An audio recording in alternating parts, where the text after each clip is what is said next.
Hello, ladies and gentlemen, and welcome to another episode of Vanessa Dark Crusade Season 2. This evening, we set the scene in the guild halls, which coincidentally seems to have quite a lot of pass-through traffic. Plague ripped through the city, and it is left in pieces wherever it spreads. The guild halls is no different, although it has been fortunate enough to perhaps suffer less than other districts. As such, Iohanna has taken it upon herself to aid the beleaguered of the city and shelter them so that they may be healed under God's light. Yes, this fits Iohanna's archetype perfectly.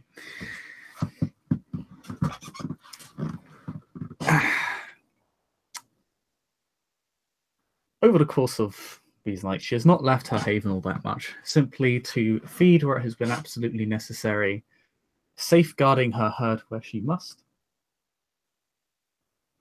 and taking pains to, well, to safeguard herself from the inevitable, that which she knows is coming. After all, some of her conditions are not exactly subtle. This leaves her in a rather problematic state when it is time for the Cainites to disappear.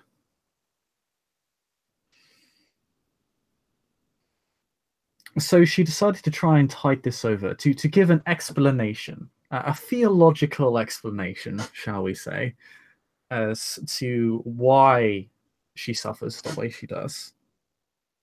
After all, no one could possibly want this, right?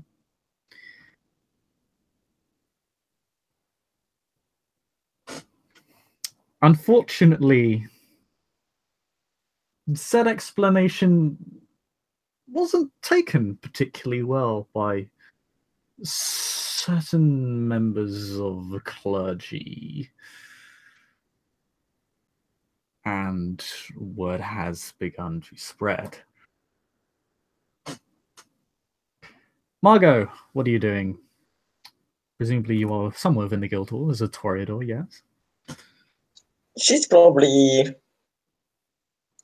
just having fed from around. Well, she's just having fed, and she's probably walking around, making kind of trying to see who is sick, who isn't. And yeah, trying to, I guess, see the state of the place in general.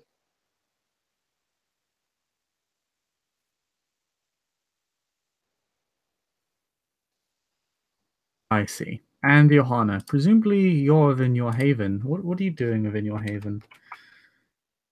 Well, she's doing basically one of three things in these nights. She's either running around keeping things together, since there's a lot of people in her in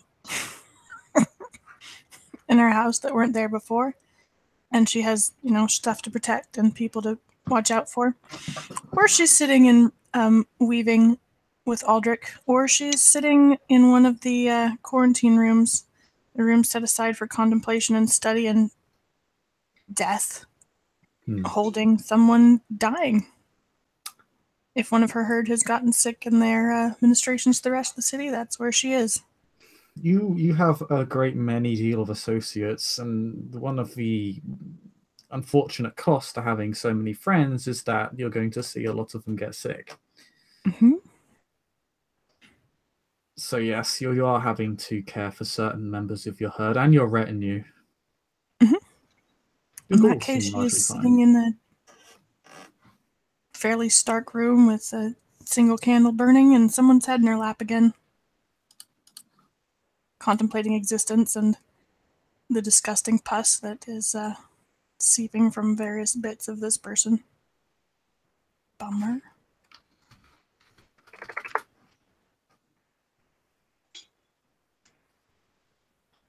Yes, the person in your arms a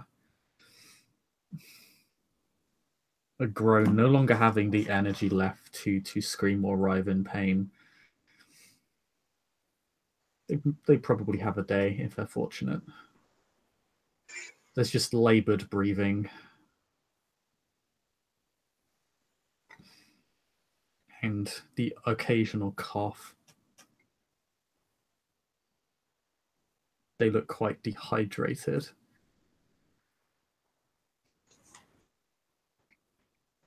Well, if they look dehydrated, they can have water. She's probably, you know, got various tending the sick. But one of the problems, of course, is the one of the reasons that they're dehydrated is that simply they've thrown up a lot of liquid. Mm-hmm. And probably pooping. Mm-hmm.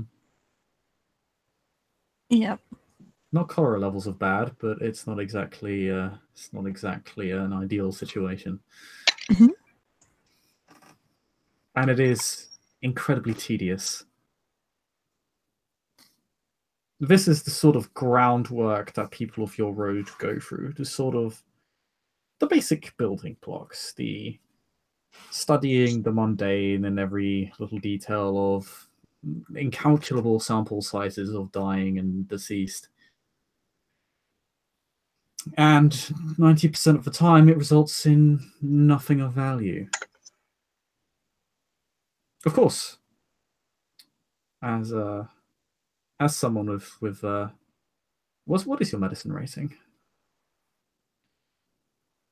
A whopping 1. She's great at this. Okay, yeah, forget what I was about to say. No, it's bad. It's really bad. Maybe bleeding them will help. Yes. I mean, she's not a surgeon. She No. is literally just here to Palliative sing them hymns and make sure that they don't die alone. Yeah. That is enough for them. At least they have someone who cares to gaze upon them at the end of the world. Yes.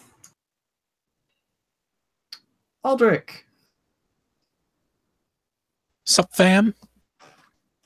Are you with Iohanna or are you somewhere else? You do have quite a friendly relationship with Iohanna.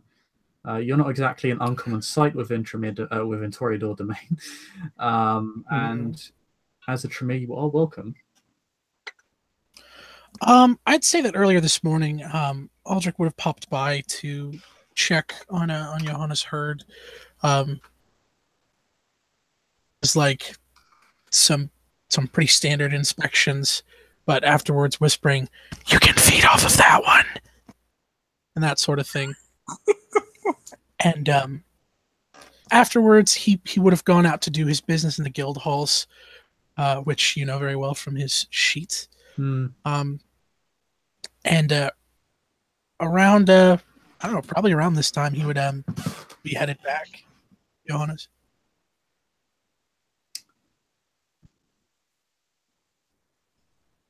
You do notice throughout all of this that it's perhaps a little bit disconcerting that you, of all people, actually, no, not really unusual for you to care about the lives of others. Iohanna looks bored. Can I roll to not look bored? Johanna's working really hard to not look bored. Okay, you can work really hard to not look bored. Roll that appearance subterfuge.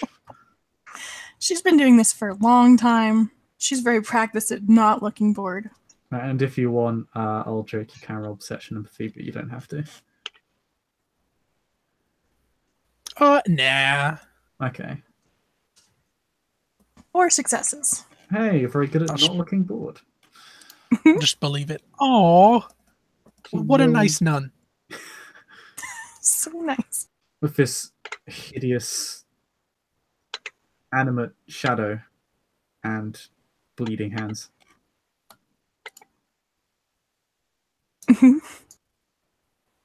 And known apostasy, but you know, that's the least of her problems. But who's keeping score, right? This guy. Yeah, no, that's true.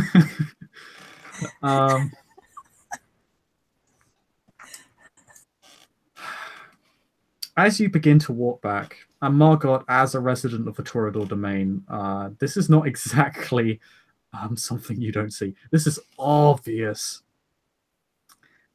You see, begin to see a rather large gathering of people marching through the guild halls. Many appear to be members of the small folk, outfitted with simple, literally a mob of pitchfork wielding mob, but wielding torches. What's the thing that cuts wheat? Sides. I believe there's an actual name for it. Scythe or a sickle? A sickle. I think it's a sickle. You see Anyone people sees a wielding hammer? spades, sickles, hammers. Nothing. But are there pitchforks though? Because if there's no pitchforks, this is not a proper mob. Oh god, there are a fuck ton of pitchforks and torches.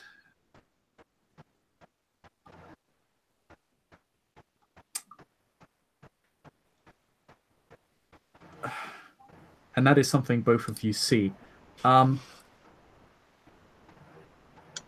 Garnet, Mina, where are you two? We're taking a stroll. Probably just coming back from the merchant district after Noble's district for Garnet because he tried to do some feeding and it was like, some nervous feeding. So yeah, that's where they were coming from. Something notable about the Nobles Quarter is that most of the infrastructure has not only kept up with the times, it's kept up with the plague. It has not caused a complete cessation of roadworks. The Cobblers Guild still works on maintaining the pathways and the roads within the Nobles Quarter, perhaps because it is safe from the plague. You're also aware that actually they're still working in the slums, but I'm not sure why that is. Presumably they're being paid a lot of money. But as you head out of the Nobles Quarter and a sort of torchlight within begins to fade, as it has kept up with the city's troubles.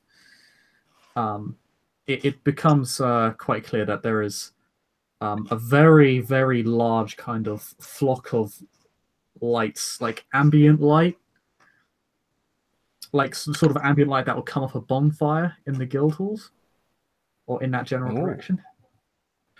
Turns and looks at Mina. Let's go investigate and keep to the shadows. Oh, Mina will stay ever so close and smile brilliantly. And as soon as they're within like a reasonably out of sight place, activate the fuck out of some obfuscate. Yeah, I'll activate my Auspex and obfuscate and into the Yep, shadows. Auspex 1, obfuscate 2. Poof. Same.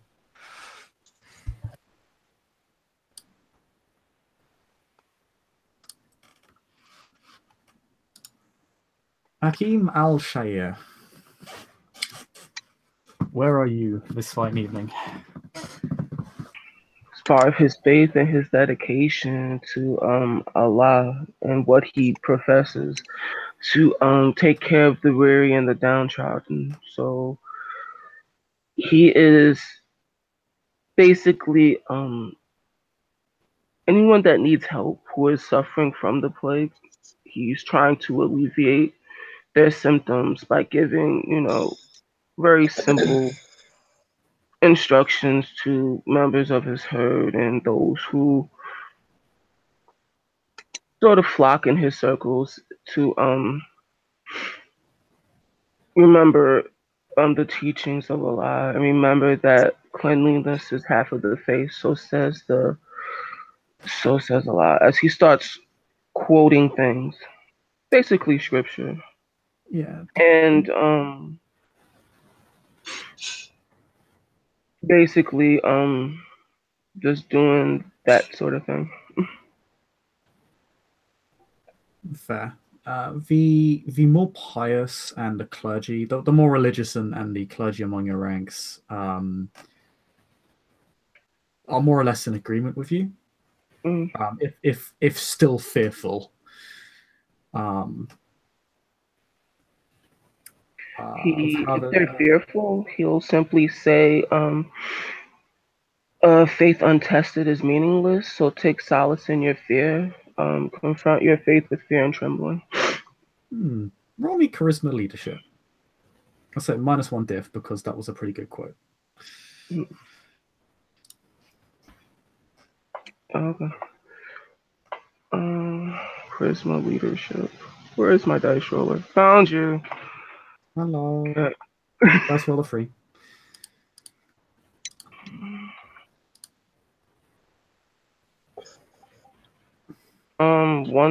No successes actually. Oh, that's a real shame. What happens? Well, they're still compliant. It doesn't really make them feel much better, but they kind of give you a smile and a nod anyway.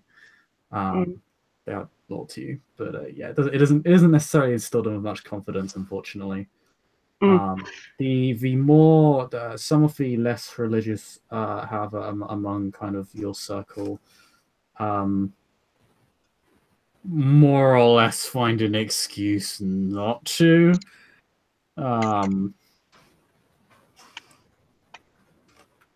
So if one of them is basically having an excuse not to, it's almost as it's not really a chastisement, but more of a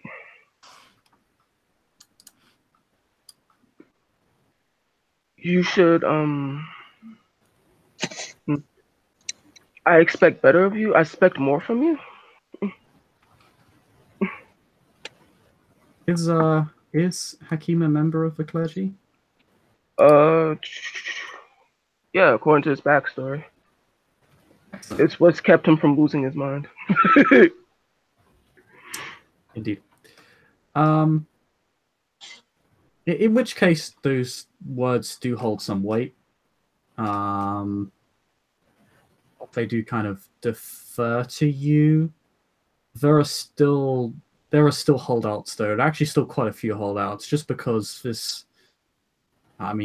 you've only been here a few days and you've seen corpses building up. Like the graves are already filling up. The cemeteries are already running out of space.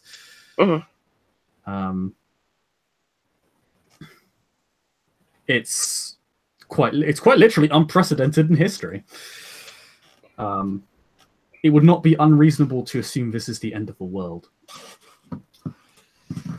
But as you're kind of engaged in this sort of lecturing, this perhaps even effectively shaming of these people who are acting out of fear and cowardice,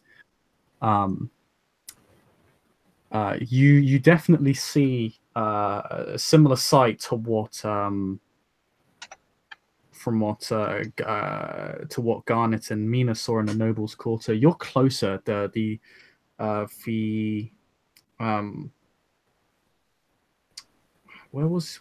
did he set up shop again? He set up shop in Asmite Quarter or wherever the merchant quarter is. That's the Jewish quarter, funny enough.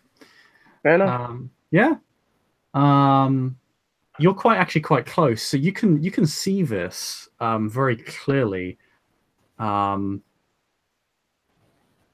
Like the kind of, again, fiery ambient glow. It was a very large glow coming off parts of the guild halls that seems to be on the move. It is very obvious to you, and is probably close enough to you to even alert your beast slightly, as if this gives it caution. Not fear, but it's not, you're not close enough for it to be afraid, but is a little bit cautious. That is quite a fire that is on the roll.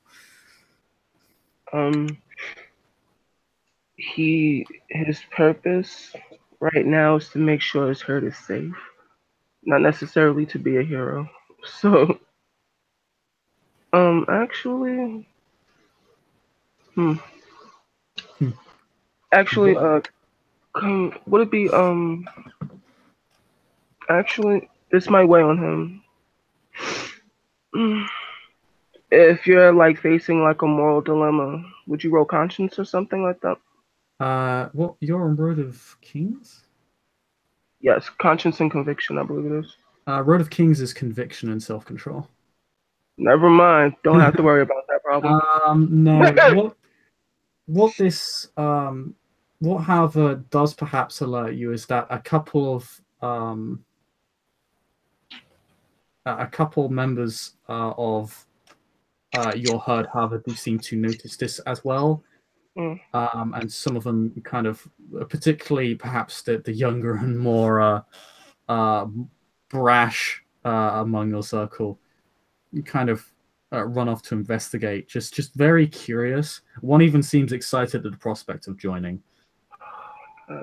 You can hear the cries. This is not a fire that's just out of control. This is a mob. Okay, so he will go and he will approach the two that are running off, and simply say that we are not subject to the coils of man and flesh. We live to a higher order and a higher ideal. To do so, you insult yourself and your faith. The faith that you are currently professing. Please stop. We have our own sick to attend to.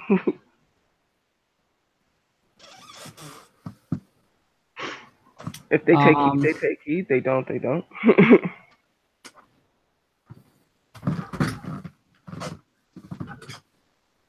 One just said, well, one of those higher ideals also means that making sure that fire is not heading towards us.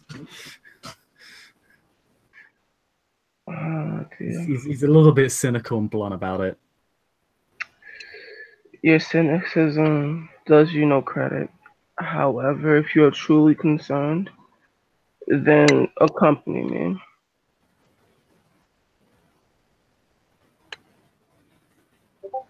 They will defer to you on that. They'll kind of, one of them will shrug and go, sure. If the other one is a bit more confused, but will join you. They'll defer to you because you're volunteering to come along. To be fair, one of them appears more concerned. The cynical one's not concerned. The confused one is a bit more concerned. He talks about how his daughter left for the guild halls tonight to pick up some equipment, as he's a carpenter. So he's a woodworker. So he actually has a family concern going there. If one sheep is lost, so must the shepherd go after his flock. Let's go. And you'll be accompanied by two members of either your herd, your retinue, whoever they may, whichever part of your flock they may come from. Okay. And as you get close, it doesn't take you too long to catch up to the mob. It's a lot of people on it'll be a fairly wide road, because caravans and wagons will come through here because it's so closely connected to the merchants district. But it doesn't take you too long to catch up to the mob. They're at a walking pace, they're not at a running pace. And they're not exactly organized. Iohanna, you hear the cries of an angry mob outside your house. Damn it. Super inconvenient. But less boring. Let's say that. Okay. She's going to very carefully move the person in her lap off of her lap and stroke the cloth down his or her forehead one more time and give him a pat on the shoulder, and then slip herself to her feet, dust herself off a little bit, take off her blood and pus stained apron. Actually, on second thought, she's just gonna leave it on. Maybe she can infect some motherfuckers. Oh my god, I might know. Yes. So they haven't. As you do this, it does come to your realization that they aren't breaking down your house yet. Mhm. They haven't lit it on fire or anything, to your knowledge. There just appears to be a lot of angry voices outside, centered around your house, and they're not going away. A lot of them are screaming. They seem to be trying to convince the rest of the crowd to just drag her out, drag her out. She's going to find a couple people, send the ghoul that is a craftsman. She's going to send him to take care of the 3 completed curtains in her study, roll them up, and move them somewhere, because there's quite a lot of gold thread involved in that. Priorities, sir. Priorities. And then she's going to send the ghoul who is ostensibly the leader of their mission, Padre Zhao, to ask the crowd what the problem is. Because she figures if she shows her face, it's just going to escalate. But he's experienced at handling people, and he's ostensibly leading this. As so, Aldric, Margot, and sorry, still getting used to your name, Anthony Hakim. You all see this happen as describe the good Padre Iohanna. Padre Zhao, he let me pull up my thing. He is when she began to plan this pilgrimage, he was the one who she set up as the leader. He's clever, he's capable.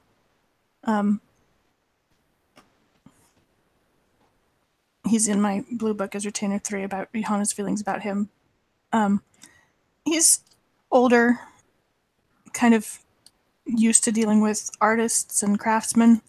He has wrists like whipcord from doing craft work.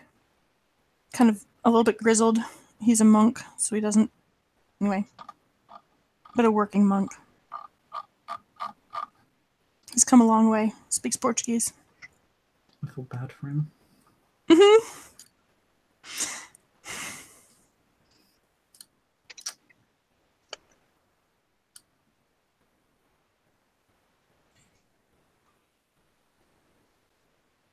And he's been lying for Iohanna for a very long time. Oh, yes. So, everyone sees this fairly aged, would you say in decent health? Oh, yes.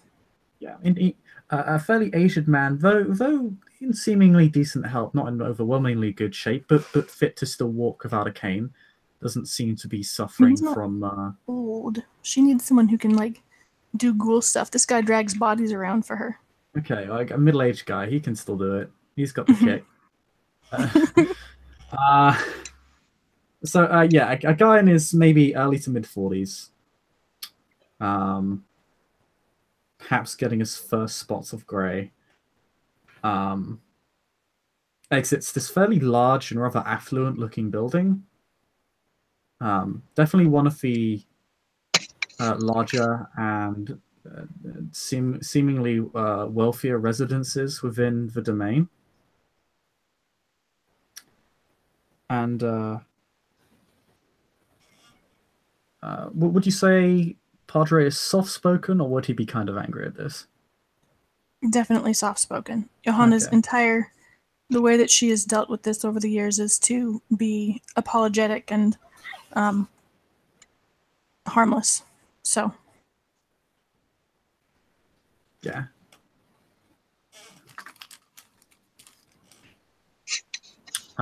Then you hear this, this middle-aged, obviously a priest, the Christian faith,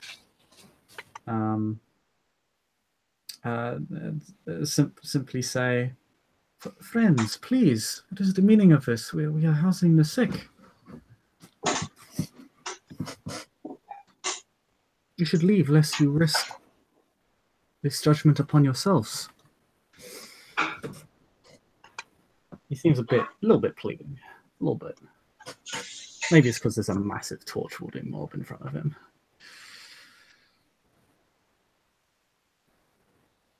And there appears to be a sort of figurehead of this mob. Actually being held up. There's like these four fairly, you could only presume these guys to either be professional fighters or engage in some sort of heavy labor. They're quite muscle bound, and they held up this kind of quite old man, in brown robes with a small crucifix around his neck. They're holding him up? They're holding him up. As in they're carrying him, or as in... Well, they're holding up on a sort of... on basically a chair. Basically a sort of... it's not really a throne, because they don't venerate him. I mean, they certainly defer to him. But yeah, this figurehead, who seems to have been the only person holding back this mob from simply torching your place. Oh, that is here. What a nice man.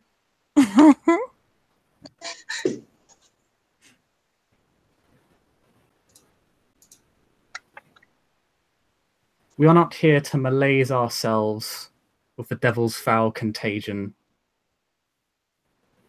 We are here to claim the head of she who spreads it. I believe you know of whom we speak.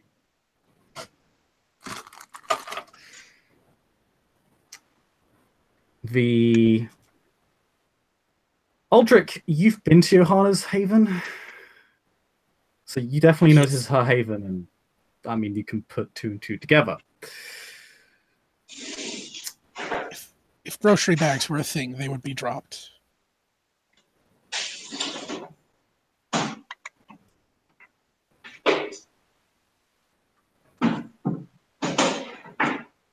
The good poor father, so spoken, is kind of thrown into a minor state of shock over this. Who is very taken aback by the statement that his master would be considered a heretic because he's very good at lying. What a good man. What a good man. You're a good man, Padre Zhao.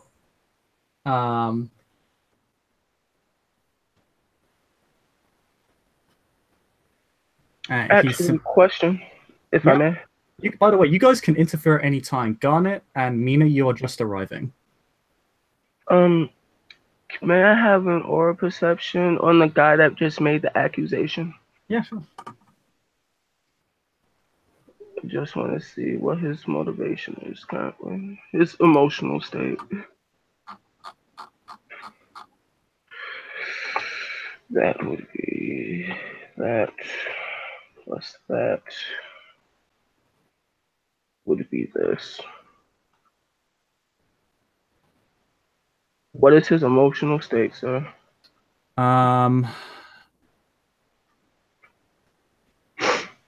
Let's see. How many successes did you get? A lot. Wow, yeah, you can more or less recognize his entire emotional state. So, you see yellow, white, gold, which is spiritual in this case, and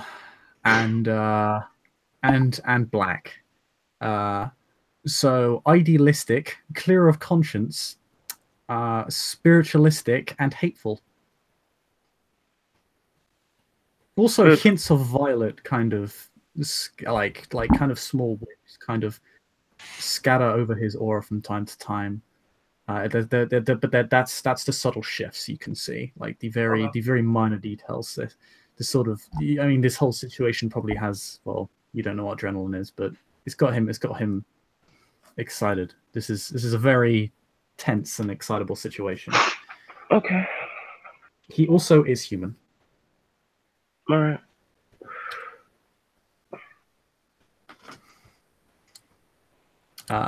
Anyone else want to interfere at this point in time? I will say, when Aldric does step up, he'll try to talk to somebody at the back of the group and, say something along the lines of, "What is the meaning of this?"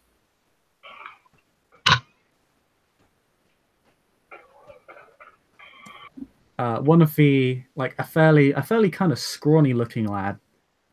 Doesn't look too healthy. Missing a few teeth. The woman in that house, sire. Made a deal with the Yes. devil, she did. Even admitted to it. A deal with the... That is preposterous. What? Came out of her own mouth.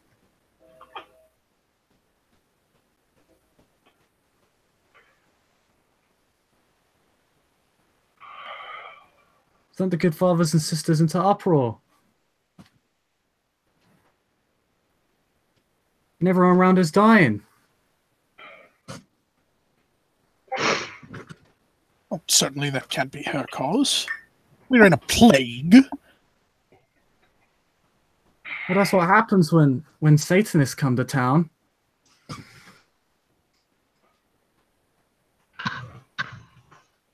You The seen city him? is no place. The city ain't no place for some devil worshipper. We got families to look after.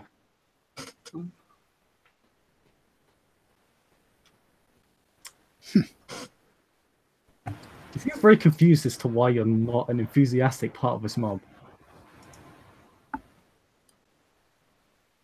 Yeah, he just furrows his brows and he starts to walk near the front of it, outside of it, but walking towards the front if he can.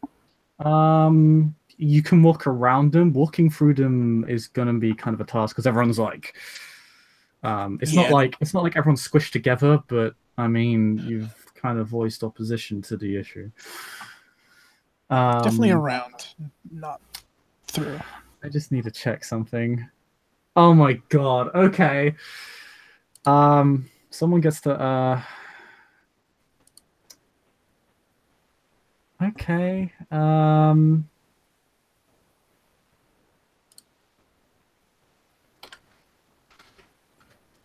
Okay.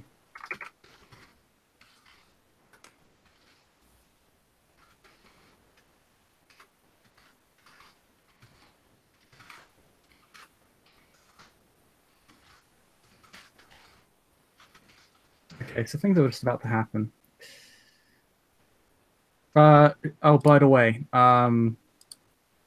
Hakeem, do you still have your aura perception up? Yep. Okay. Adeline is currently hiding. How are you hiding? Just in physical form or in tenebrous form? Normal human form. Okay, you got it. That's fine. She's in the area, but she's at the moment just, hiding in an alley away from the mob. Yep, remember that flaw.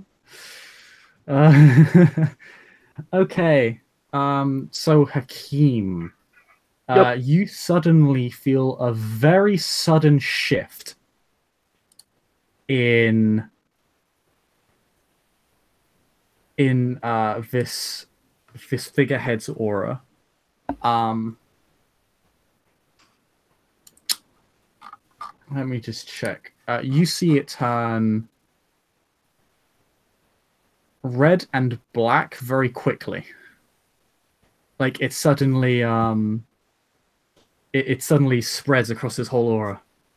Like as if it's consuming the other parts of it. He kind of lurches forward. Perception awareness? No, because there's no tell for the discipline. You're able to tell that his aura suddenly shifted. You wouldn't know why. Gotcha. Maybe Awareness? it's something that was said. Also, the good Padre also lurches forward a little bit. He also seems tense up. This is a fairly obvious change in emotions, in that both suddenly look very angry at each other. The good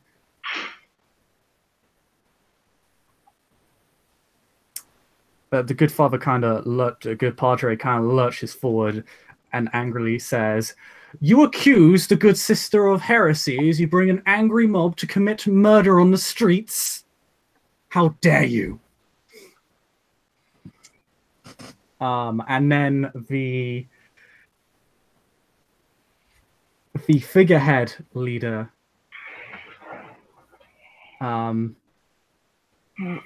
simply says, "We are simply committing to our duty to purge the unclean from our city, one who worships the devil himself, one who bargains even with them for power and gain.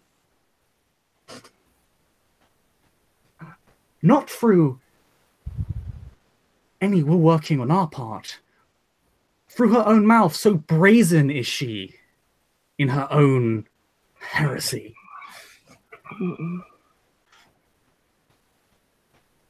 You will bring her before us, or we will do so ourselves." And he simply says, "I will do no such thing." Oh no, okay. Can I go out in front of torches without rolling things, or Roll much me perception alertness to see how much of this you're hearing, because you're inside. You might not necessarily be hearing of this all over all the ambient noise and the sort of sad groaning and moaning of the and screaming of some of the plague victims in the house, which isn't helping, of course. I mean, I will say that if there's anything in the world Iohanna is listening to right now, it's this. Yeah, I'll say it's just standard diff. Actually, I have an idea. Oh, go ahead. Just gonna have Iohanna roll first. Okay, so usually when mobs usually accumulate, there's someone that is leading the mob, and there's always people that are skeptical, and they usually listen to the loudest person speaking. So I will try to, I guess, sway the mob in this direction. Some of it. How do you intend to do that? Because they seem pretty dead set on these heresy charges. Like, they're not going to be swayed. Like, no, I know. There's a but heretic in the apartment next door, and they believe she's the cause for all of their suffering. Okay, so basically, if I'm remembering this right with my amount of theology, usually not everybody's literate, and if you're able to quote things that sound right, people usually believe you. Pardon? If you quote things that sound right, people usually believe you. Yeah, it's just basically this mob in a nutshell. Like, some of these people just seem to be going on with it. So a lot of these people, like, it's a fairly, like, there are a lot of people who seem to genuinely believe it. It's not just we're going along with the mob because it's a mob and we want to be on the winning side. Like, a lot of people seem to genuinely believe the accusations. You're not sure whether they're actually valid. Oh wait, no, you do have influence in this area. You would have heard about someone who actually said that they made a deal with a demon.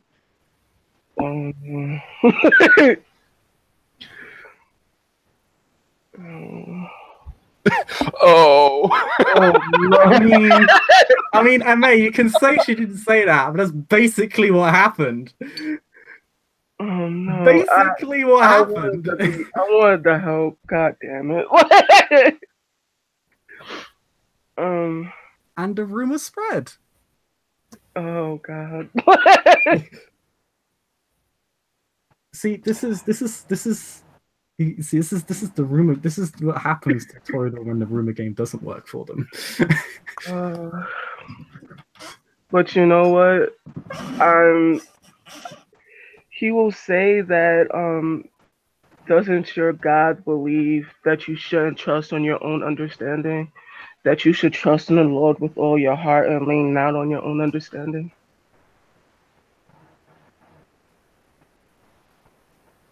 And the Lord's understanding was that Lucifer was cast down into hell for his sins, and here we have a human who seems fit to bargain with them. Yes, but then again, you're accusing a cleric, someone who's devoted their life and their teachings towards something, and then you're spurring other people away from the goodness and the teachings of God to unleash your hurting and your confusion and your fear. This is not the Christian way. At least that is not what I've been told. Oh shit! Yeah, he is very. So he leans forward and says, "Are you accusing me, a priest of his holy lord,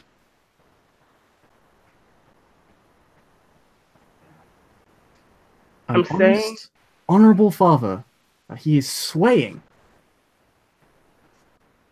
his flock from God?" I am saying if this is truly the word and the works of your Lord and Savior, that you will do this in the light, not in the middle of the night, not burning this place on your assumption, leaning on your own understanding. This is no assumption. Or perhaps you've simply been misinformed. Then explain. Where These before we commit accusations murder, before we commit another have been sin. tracked back to her own household. Perhaps you should not stand in front of us and defend a heretic without knowing the very basics of what has happened.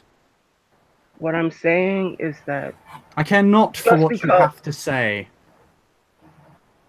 just because one person has sinned, you do not lead others into the same sin. Murder is a sin.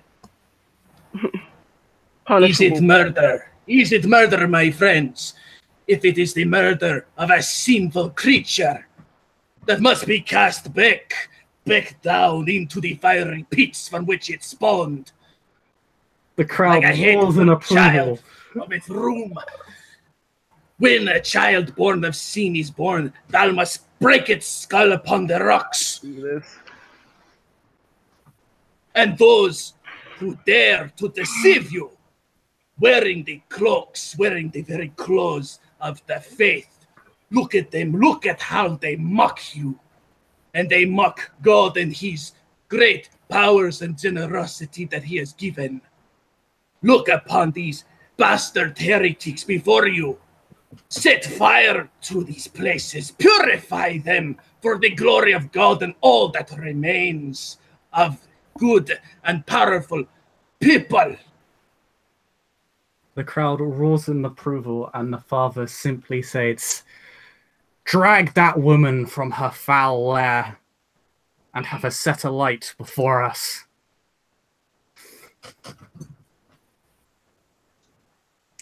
Can I hear that? Can Iohanna hear Oh, this? yeah! The mob quickly begins surrounding the building. Oh no! Don't surround the building. They're trying to get in through. There's a lot of people. There's like 100 or more people here. They're trying to get in through every entrance.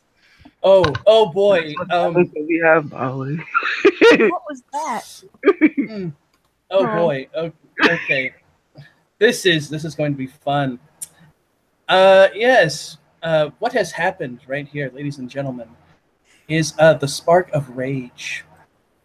Very powerful thing of presence, of manipulation, subterfuge. Difficulty of 8. The successes rolled determine the number of victims affected. The people in the closest proximity are affected. So let us see how many people I got. Let's see, that's 1, 2, 3. I got 3 successes. So that means about 8 people are incredibly more. You thought they were pissed off before. Now they are raving. They are frothing at the mouth with just pure unbridled anger and fury. They have been whipped up into, quite honestly, you could call it a frenzy.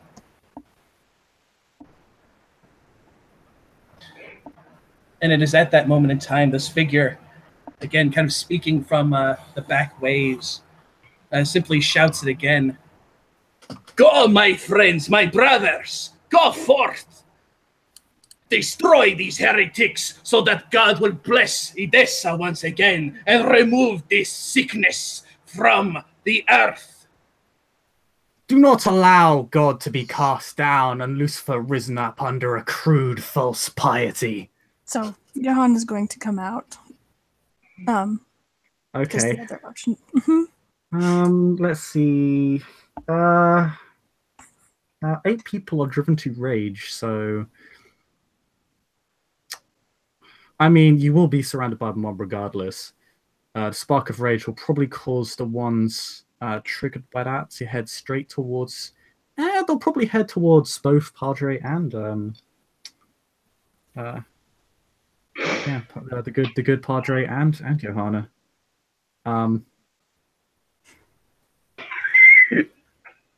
Also, they're going for you as well, Hakeem, because you spoke out against them. Definitely can. Johanna's definitely spending some blood for Awe. Or will be ineffective here. This is violent. Or doesn't work under violent circumstances. Let's see. Okay. Let's see. Oh, it doesn't actually have a thing. Let me just check. Roll it, because it doesn't actually. That's not actually a condition for Awe in Dark Ages. I'm wrong. You can actually use Awe on people, even in violent situations. Now, it's not going to stop violent people from being violent. No, of course not.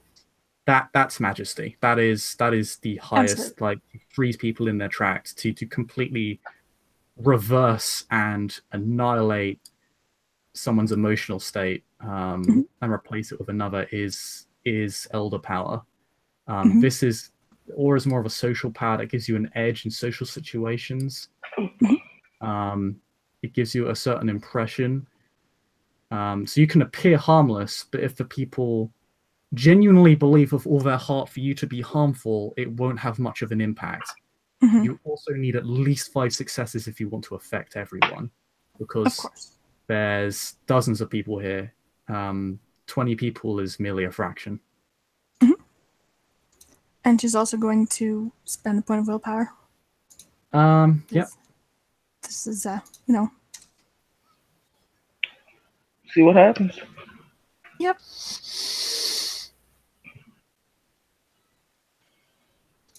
Aldric, you gotta do anything, by the way?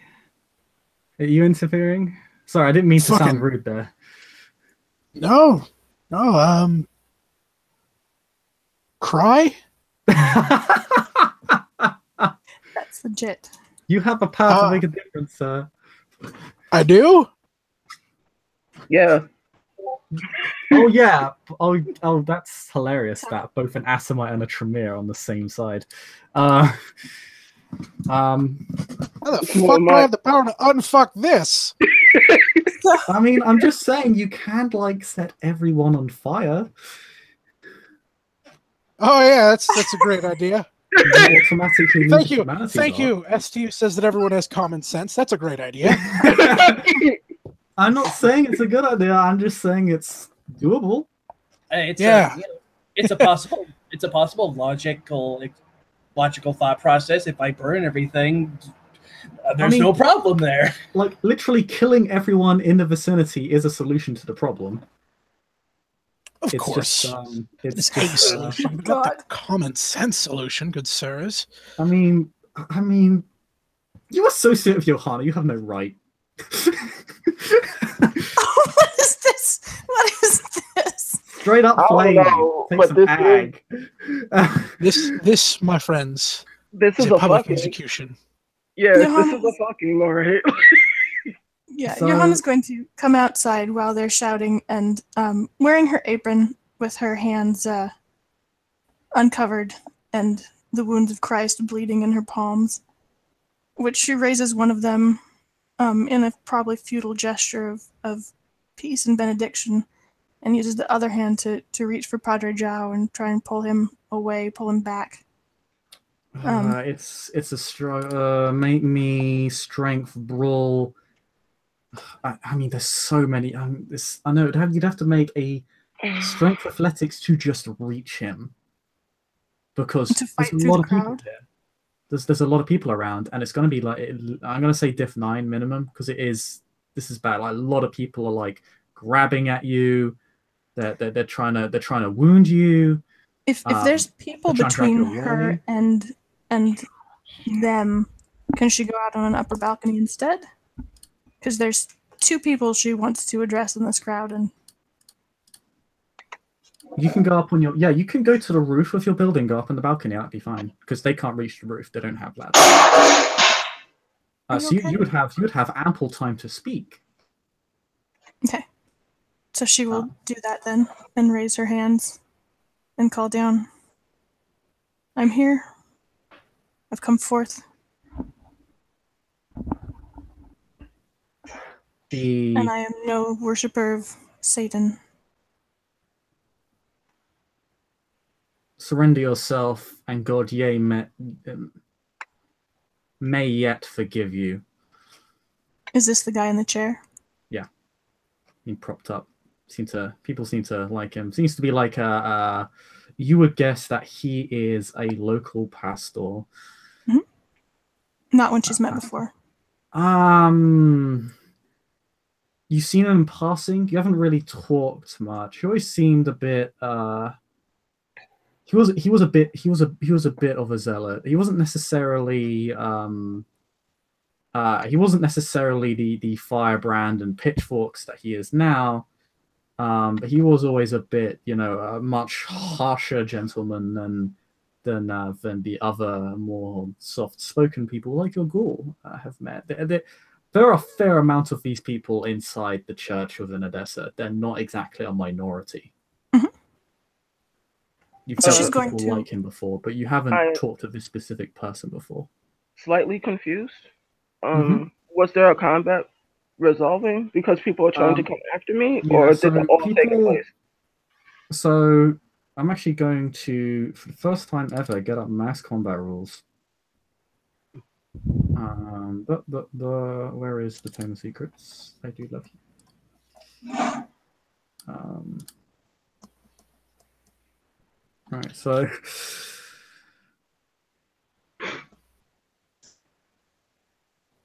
all right, so this is mass combat, which is a little bit different than normal combat. So instead of just killing people, you have objectives.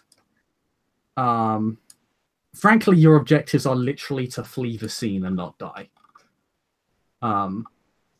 Or to disperse the mob. One or the other. Dispersing the mob is your secondary objective because it is to equalize the disparity in numbers. So we're not going to go with long turns, which is an hour of action, because that's not necessary. It will simply be, these long turns will simply take place over the course of 5 minutes instead. Okie dokie. You may roll your initiative, however. So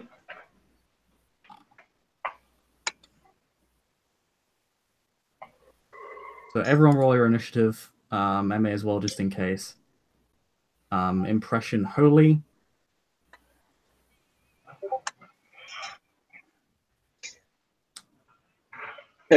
Initiative is X plus wits plus addition. Do you roll it, MA, because it might be possible that someone catches you up on the roof. That could happen. She. I feel like she wouldn't waste the blood from the rooftop.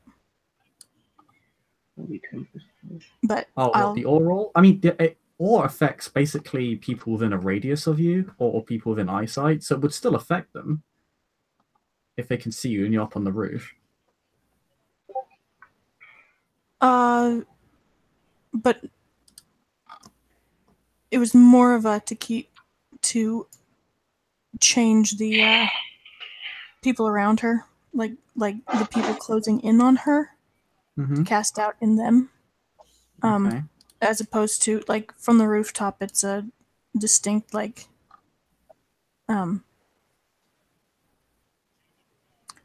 she's not trying to change the whole crowd. That was not her intent. I mean, aura isn't really controllable in that sense. It will affect the people closest to you or the weakest will people first, which would No, be the exactly. people going Like directly if after she was you. being if she was headed towards the dude, Mhm.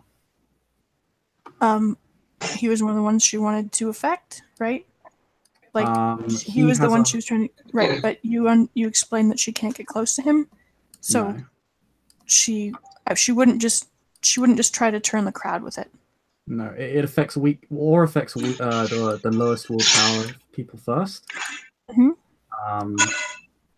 I can tell you that will not affect this man because he has a higher willpower than other people in the crowd. I mean, Most of the people in the crowd have a lower sure, willpower.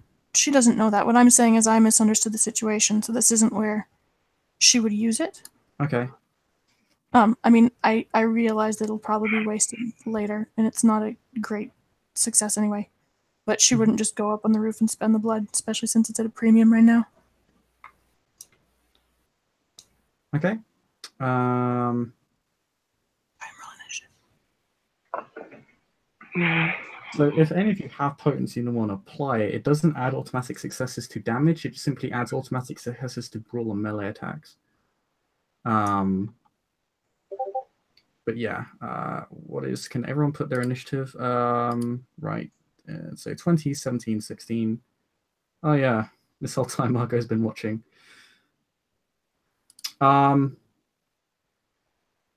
Also, Madeleine, I am going to have to ask if you want to not act on your ventral floor, you will have to spend a willpower point now.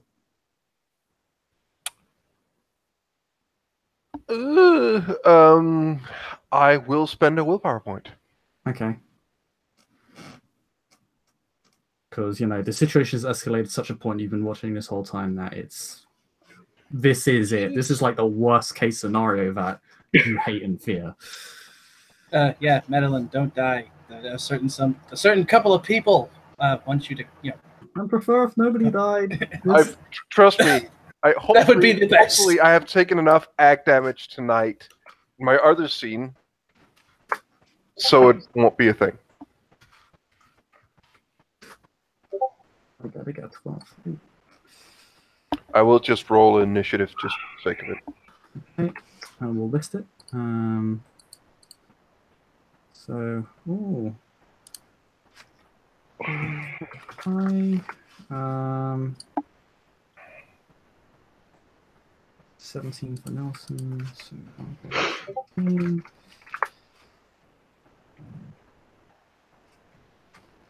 13. I think all of you are going before the mob. I mean, I will need you to roll initiative because part of the mob will be going for you. I did. She had a 10. She's at a 10. Oh, she's at a 10? Okay. Mhm. Okay. So I've got here. If I missed anyone, I do apologize. So, basically, what happens in mass combat is that you work to advance your objectives rather than which often involves attacking, but attacking works a little bit differently. So you just make a single roll. You don't roll damage. You basically roll an attack roll. The successes you get on that roll is your damage, and they get to roll defense. Okay. Does celerity fix this or alter this? Celerity, you can. Let me just see if it can. I know it talks. Let's see. Or like, how do the physical disciplines like work in this scenario? Take my hand. I don't know what I'm doing. Yeah, no, I'm gonna see.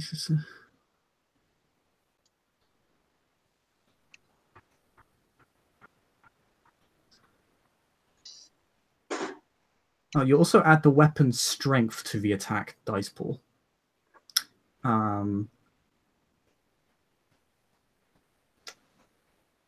Basically, you may use an action to evade enemies. So we'll say you can.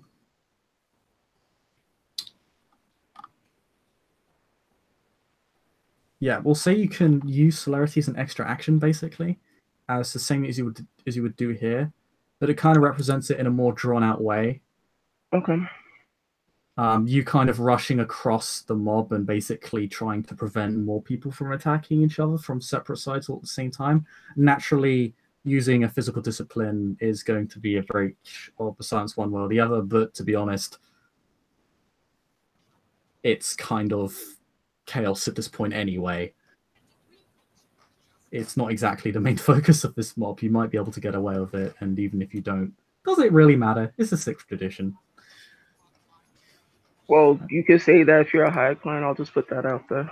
But I mean, we're pretty close to Alamut. Assamites are a de facto high clan here. I'll give you that one. You're an Assamite, you know this. Okay. Yeah, high clan. So what is a high and low clan does change depending on region. That is something they mention in the book. It is what's traditionally considered a high and low clan. All right then. Can change. But yeah, it's your turn. What do you do?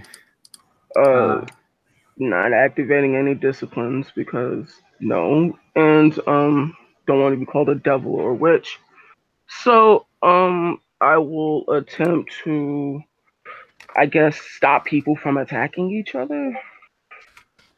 Try to disperse the mob, if that's a thing I can do. How do you wish to disperse the mob?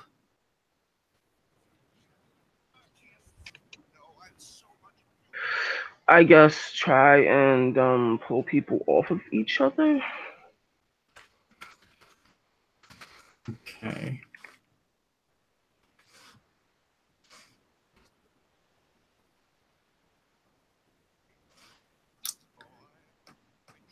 So that would probably be strength and brawl, because it's effectively grappling a lot of people and just throwing them off people.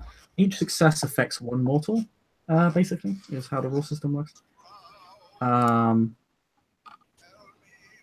Okay. Yeah, it won't necessarily do significant damage or it certainly won't kill them, but it will prevent them. It will prevent each mortal from doing what they want to do because they're being forced away by you. Alrighty then. So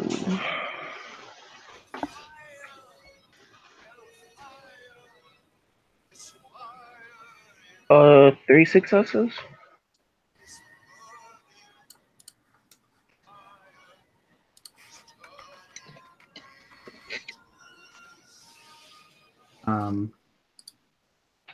Three successes. You're able to pull away 3 mortals who are trying to break in through the front door. That's your closest point of entry. You can still move around because this takes place over the course of 5 minutes. Okay, that's his objective. Okay. Shrug. So you're basically being basically serving as a diversion at the front entrance. It does definitely draw other people towards you as well. Sorry. You've got about 9 people on you at the end of this, and I'll say because your actions aren't necessarily lethal and they're going for everyone, they won't roll defense for this because you're not a high priority target. Not that really anyone is apart from Iohanna. It's chaos, they're not organized, so I'm just going to say they won't roll defense. Yes. Who is next? It is Margot. Margot, you've been kind of watching this all unfold, and now it's reached a fever pitch where one of your clanmates is in danger, and perhaps even more concerning, the humans are taking control of the domain away from you. So what I'm thinking is gonna ask a question here, because I know no, her clanmate couldn't do much because she was and they're still angry, so it might not be as powerful as can, but can she like disperse or no slow down the thing by doing all her by using Probably all? not. Like, All's hey, not look, really I'm that somewhere else. powerful. It gives you a social edge. It causes people to be inclined towards your opinion. But the situation is violent. There are a lot of fanatics in the crowd. This is only you only know of one power of presence that stops this, and that is majesty. Majesty stops this, or does not, or wouldn't even come close. It's just not powerful enough. And but there is something else she can. Oh wait, just looking at something. Just gonna.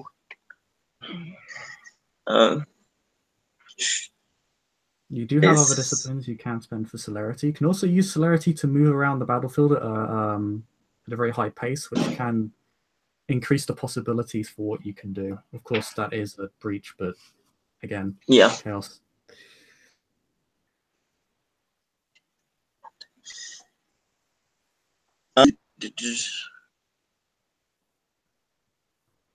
Looking at summon, if maybe calling someone that's on there, calling someone that seems to be in charge, summoning them to her might slow down the crowd, because there is a leader there.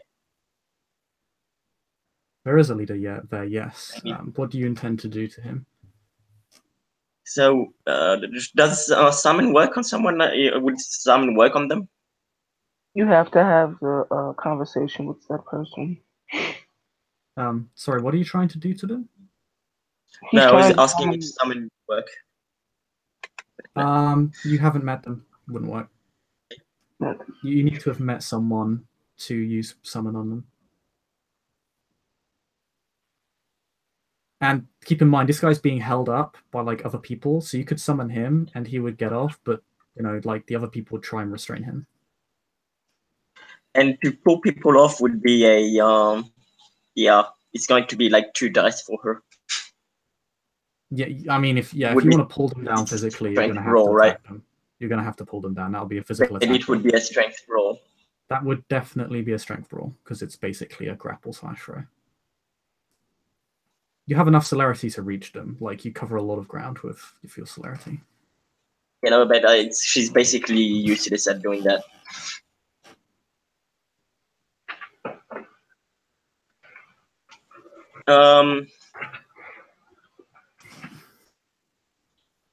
Yeah. Would there's dread gaze too. That can be a thing, but that would be a breach. Fuck it. I think that's what she's gonna do.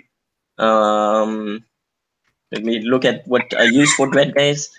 I mean, fuck it, bro. Oof. I'm looking.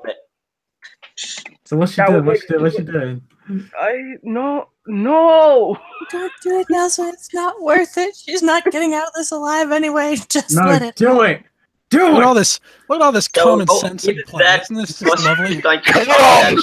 Chaos reigns. Sorry. He's going to stop, stabbing people, slashing at people with a sword. Peer pressure. Fuck it, getting her sword out. Okay, so let's calm down. What specifically is she doing? Just pull him Getting off. his sword out, she's like, fuck it. Sorry, people keep talking over you. Everyone quiet, because I need to hear what Margot is going to do. Margot, what are you going to do? She's getting her sword out and going to try and defend Margot. Okay. Defend Margot, defend Iohanna. Iohanna, I believe, is on a rooftop currently. So how do you intend to defend her? Do you run to her? You would need to use celerity then, because even though you can cover a lot of ground, you need to run inside the building up through and basically weave through like a 24 morsels. You could probably do that in 2-3 turns because you have quite high celerity. You do go pretty fast. But yes, if you want to just attack the mob, that's just a straight strength roll check. You can target the head, the figurehead priest, the pastor. I mean, with her sword, would it still be a strength roll? It would be dex melee, and you would add the weapons dice to the damage. That would definitely have an effect on the mob. You like, I'm just giving you that. You're just killing their leader, so that would definitely do something. It would piss them off, but it would, yes. And so it's either that or Breach of the Masquerade. I mean, do what you need to do. Like, it's your choice. Just yell at them. The Masquerade doesn't exist yet, so it is technically not a breach of the The Masquerade. silence does exist. It's just a sick. I know. First. I'm just saying, it's not a breach of the Masquerade. Yeah, true. Yeah, she's going to run to Iohanna. Okay. Do you spend celerity for that?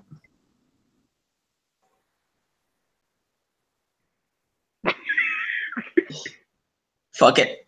Okay. So you need to send a single blood point to multiply your movement speed. So what happens is just like it's. So this is. I should note. This is not like a cheat. This is not like a normal form of movement, right? Celerity does not have acceleration. You are standing still, and then you are moving it 90 miles an hour. So Margot is just standing there, and she walks forward, and then you just see her, like a flicker, just as a blur, just weave through half the mob up into the building where you lose sight of her. And then within the next 30 seconds, she is up there next to Iohanna. In fact, this takes place over the course of 5 minutes. You can still attack people if you want, like hold people off Iohanna's back. People are already on her?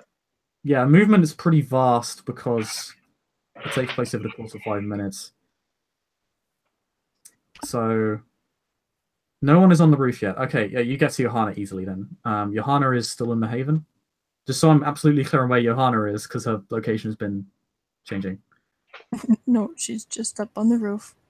Oh, she is up on the roof. Okay. Or on a balcony. She would rather be on a balcony if there is a Balcony's balcony. fine. Okay. Yeah. Within less than a minute, you see Margot like at the edge of the crowd just turn into a blur, enter your building, and then in about 10 seconds she is by your side.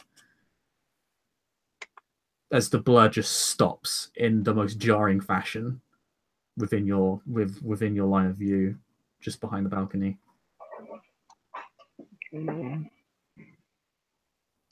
You're still able to attack or defend Iohanna if you want, because again, it takes place over the course of 5 minutes. Yeah, she'll just for now just stand in front. Okay. And Iohanna. There are members of the mob clamoring up the stairs, so you will be attacked. The mob can attack everyone because they're everywhere.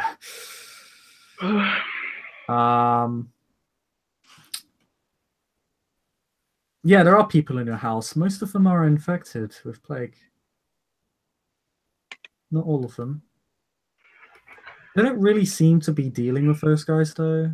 They actually, some of them just outright stay away from them. They largely ignore the servants. You do see, like, there are a few people that go to, like, basically harass them and basically drag them out with you, but you're not sure what they intend. All right, that is Margot's action is taking a while. So Stera, what does Stera do? What does Spark of Rage guy do? What he does is, as he gets the feeling that combat is initiating, and seeing Margot has decided to head towards Iohanna, he simply, shouts out again, trying to keep a fevered pitch of anger among the crowd. Look, my friends, she is supported by the demons. The devil sends his minions to enforce his word and law. Cut them down. Burn them all. Oh, Margaret. Purify this place.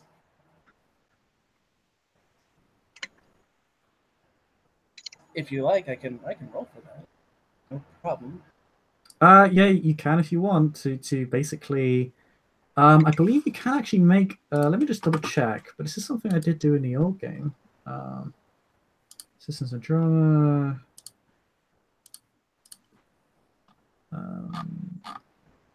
Let me just double check.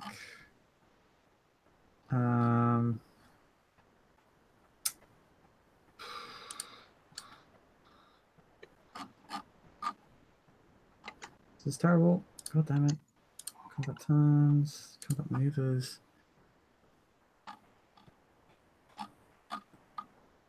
Movement. Okay, yeah. So you may issue a tactical command, which is basically intelligence leadership roll. For each success, you may offer one ally -1 difficulty to the next roll. Okay. So you said intelligence, leadership. Intelligence leadership. If you're trying to direct them. If you're just trying to inspire them, that doesn't really require a roll. No, I want to basically try and give him a bit of a command. He does not. Yeah, they completely ignore you. They're roused up. They're kind of in a sort of fervor. So your words encourage them, but it's not organized. It's just, it is wanton chaos and violence. All according to Keikaku. Keikaku's plan. Indeed. Aldric, your dear friend is probably in the greatest danger you've ever seen her. Yeah. Let me look at something real quick.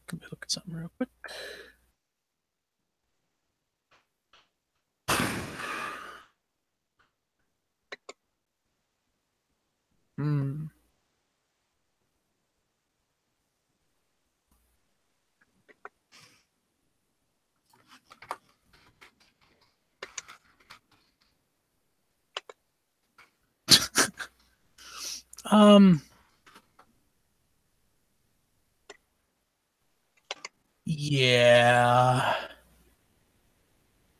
This individual, Evan, with the bowl. I know it probably doesn't have a bowl right now, but it's all. No. I don't suppose.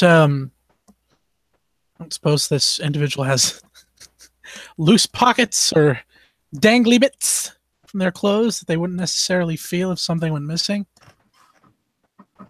Probably not. What you can basically what he's wearing is very much looks like a very torn up shroud, and kind of very much what a kind of a wandering vagrant homeless person would probably wear in this time. So I don't know if that helps you. Sort of. Essentially, I'm trying to steal something from this homeless person. That's Dex Ledger domain.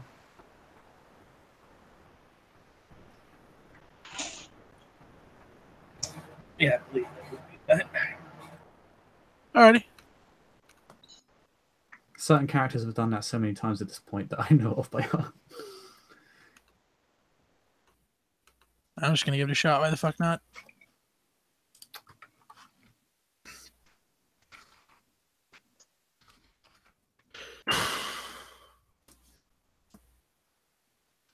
Five successes. Okay. Wow.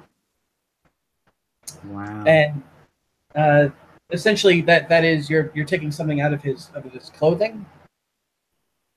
You're basically removing his clothes, or. Honestly, I'm trying to get a piece of tattered cloth, if anything. Oh yeah, you get that.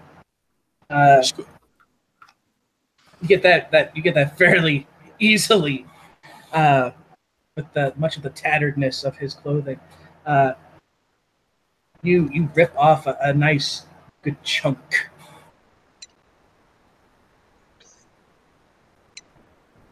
and Aldric will back away afterwards.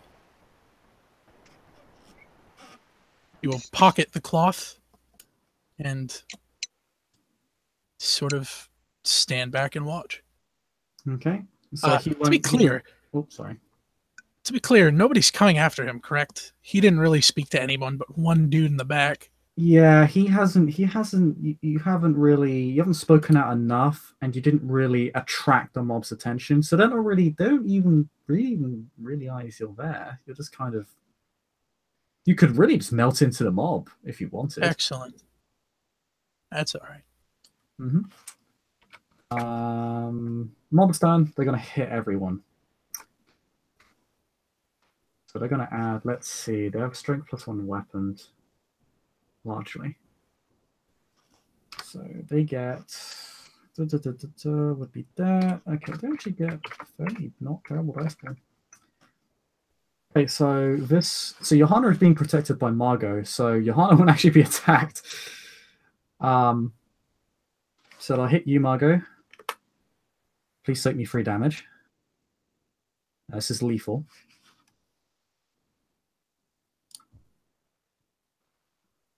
Margot. Nelson. Yes, I was muted. I forgot I was muted. Yeah, just roll me your stamina plus your fortitude if you have any. Yes. Let me make sure. I think that's 3 and 42. Yes.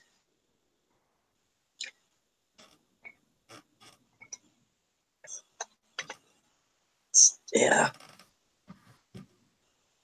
So dash R.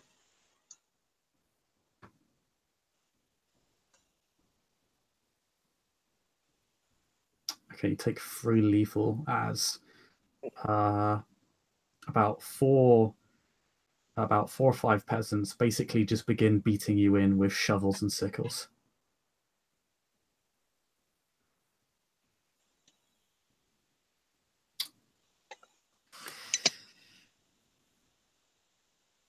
All right. They will next attack Hakeem. I roll to dodge. Is that a thing I can do? Roll to dodge because you're using your celerity over the course of this to basically weave out of everyone's way. So, yep. Yes. I don't want to catch it in the face. This is good. So that's 4 plus 3.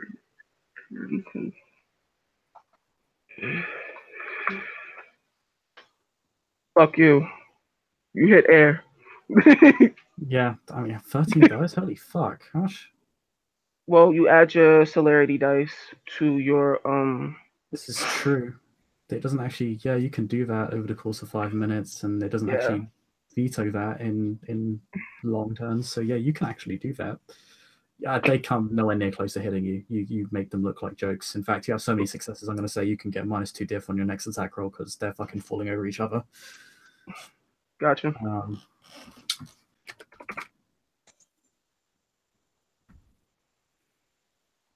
Next, they're going to attack.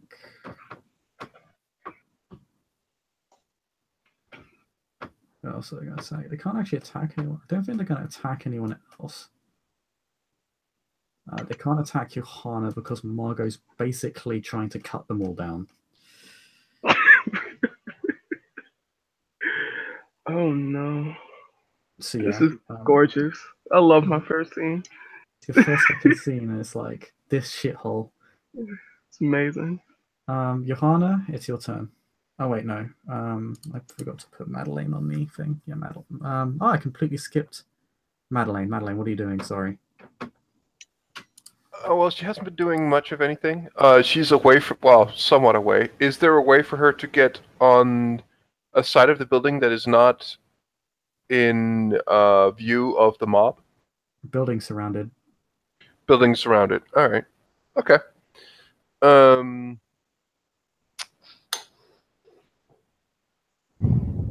How many people would I estimate there is? Over 100. Fuck. Well. Tell me about it. Yeah. Yeah, Madeline is not gonna act yet. She's gonna wait. Okay. As a bonus action, the mob lights fire to Johanna's carpet. Just because they just really are just horrible people and have no sense of taste. So, is Irene doing anything?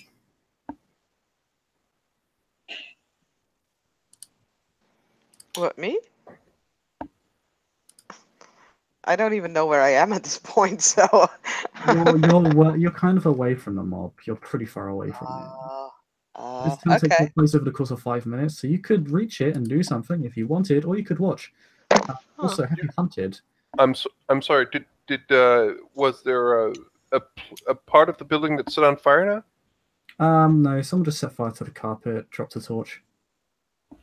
Ah, great. Right.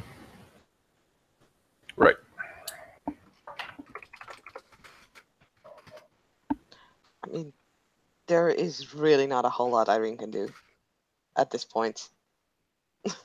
You can preach for love and kindness and all the things that makes God great, but I mean, these people don't seem to care about that. They seem to think blood and violence makes God great. Well, yeah, duh. Actually, if I'm like away from the mob, that leader, is he standing like in the back of the crowd as they start to attack? Are the people around him like very violent at the moment, or could she? What, near Aldric? No. Sorry, near who? There was like a leader. Yeah.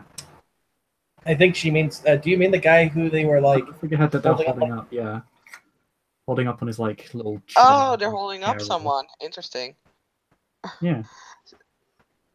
Am I gonna risk this? Might be interesting. Depending on how much blood you have left, I'm gonna require you to make a frenzy check. I figured as much. No. If I'm hungry, then I'm staying the fuck away from everything. We do not need something like that happening with this. Irene skulks around like the filthy leper that she is. At the moment, hell yes. Actually, when Madeline can act, Madeline is going to join the crowd and be one of the people.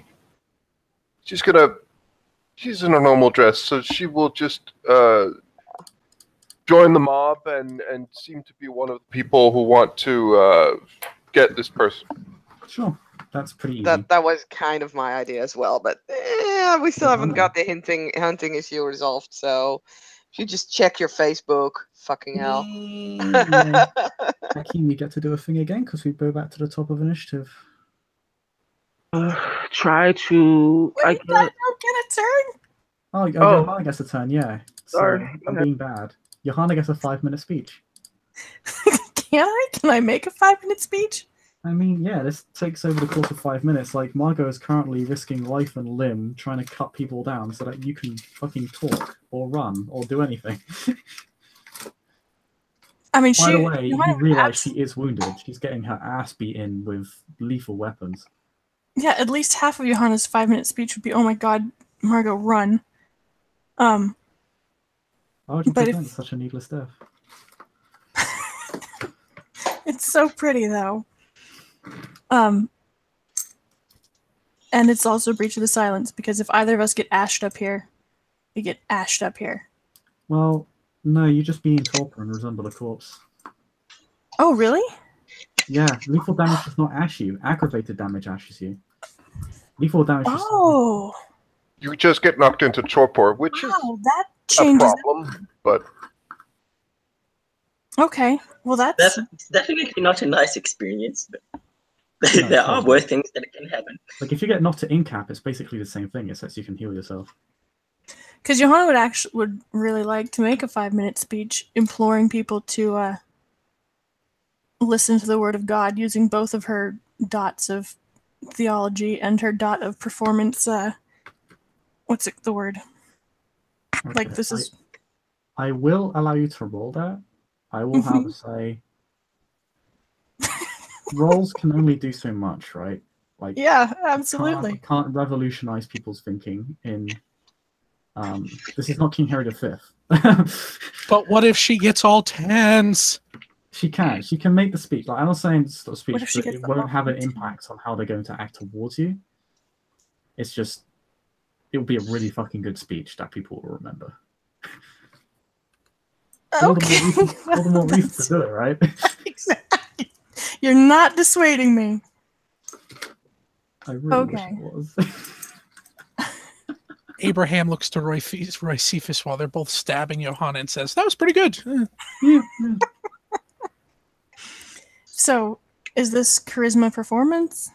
Charisma. I mean, her Charisma performance expression. dot is in public speaking. Oh yeah. Then you can absolutely use performance. Okay, what's my diff? Can I drop a willpower? I love you. I mean, I would like say it's a really high diff, but frankly, it's not going to change their mind, so it's effectively standard. Okay. Yeah.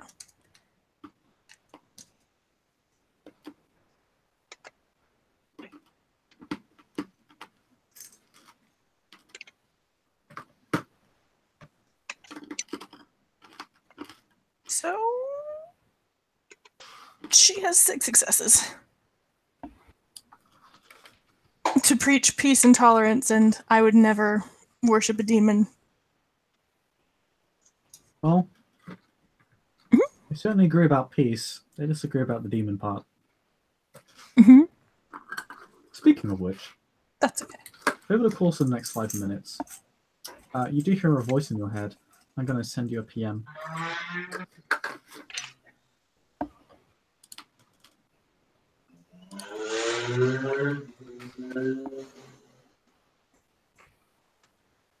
Overhead, Yeah. the large, foul wings of a flying beast. Wah, wah. So,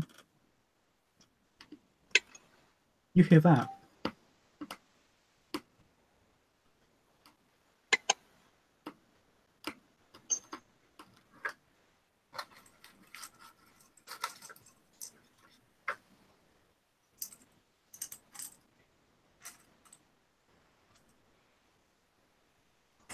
Oh my goodness. You have no idea who it's from. Mhm.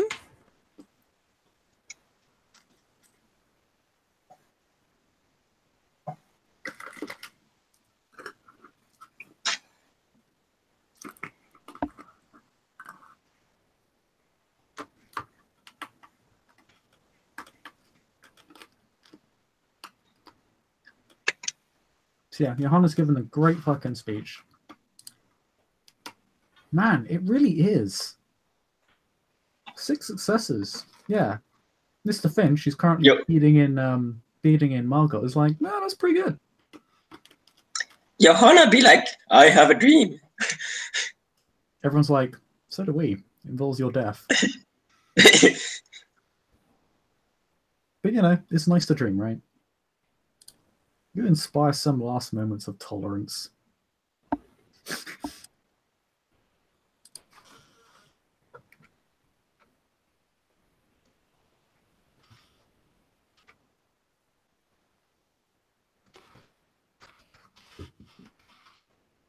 One moment.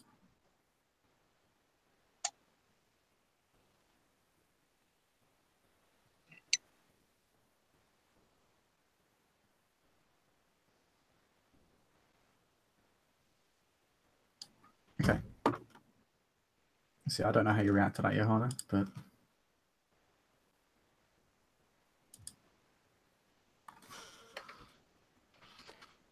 For the love of fuck, react. this is all telepathic conversation because no one can hear this. If you want to just play it out in scene, you know, Emma? Sure. Mm-hmm. Okay, do you hear a voice in your head? And it says, I can fix this. And this voice can hear her thoughts? Yes? It seems to be telepathic. Or she can respond somehow? Okay. You don't know if you can respond. Okay. So if she doesn't know if she can respond, she will pray. Like, literally pray. She will say a prayer for the dying.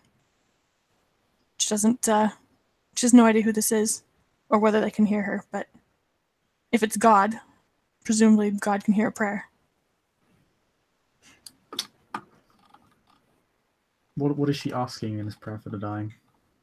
Is she asking anything? No, it's a prayer of purification and, Right. lead me not in temptation, but deliver me from evil.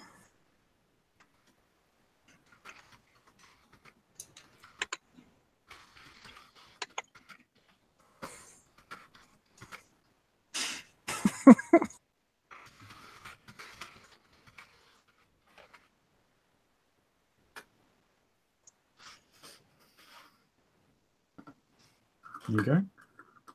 It says, "It is not your time to die yet, but you must help me if I am to help you." Who are you? What are you? What help?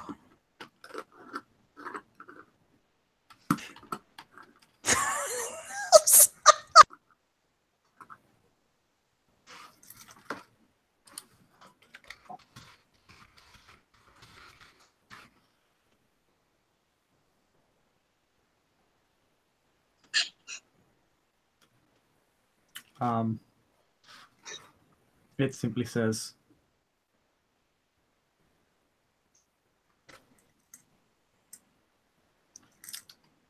"I am help."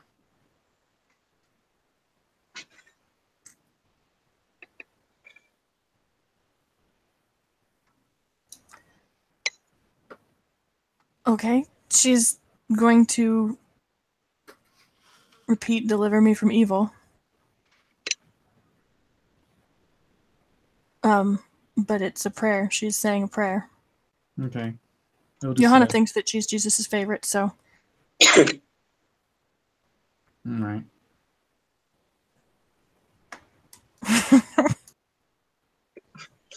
How far are you willing to go to sacrifice yourself in the Lord's name? Oh, god damn it. Please take one of my successes off, because I forgot about my wound penalties. Yeah, you suck. I'm sorry. You only get 5 successes. Well, I mean, it's still amazing, but still. But yeah. It asks how far you're willing to go. Who are you? I'm not afraid of death.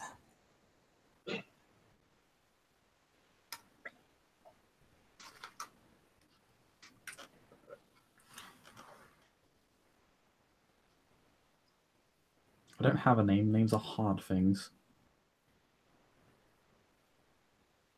Well, now she's rolling curiosity. God damn it. Roll that curiosity, you bitch.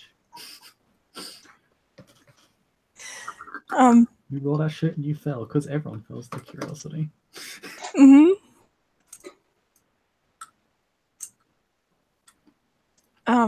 So much more. So she's panicked. She's like, "What are you asking?"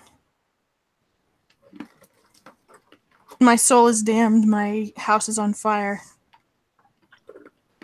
Name your price, and I will consider it.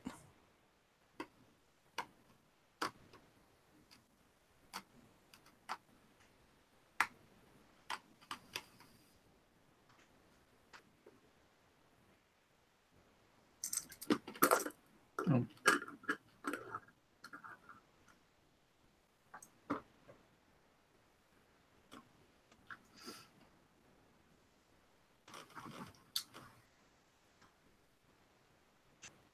I just need you to do one thing for me. Mm-hmm. There's something outside the city. I need you to go get it for me. Or rather, it's in the city, just below it. This is happening while Margot is just slowly being caved in.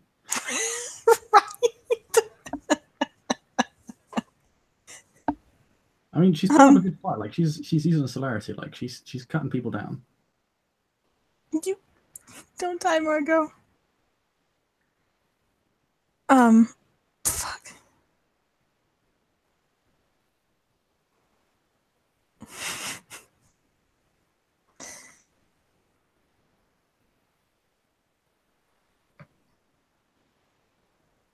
that seems fair.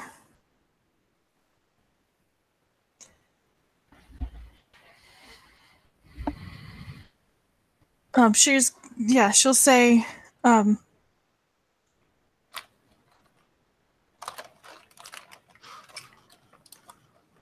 will not damn my soul or the city.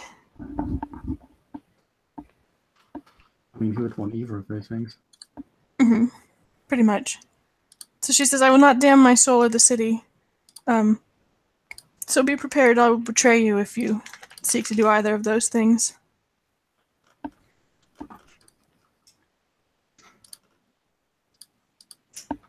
But will you do me this one favor, is all I ask. I do not ask you to damn the city. What'd she say? I do not ask you to damn the city. I ask you simply to collect one simple thing for me.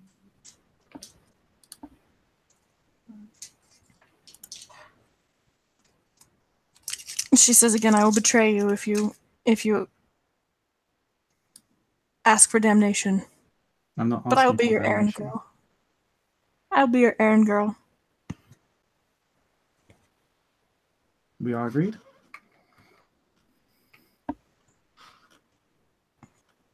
We are agreed. Okay. God. Okay. Oh God. Oh God. All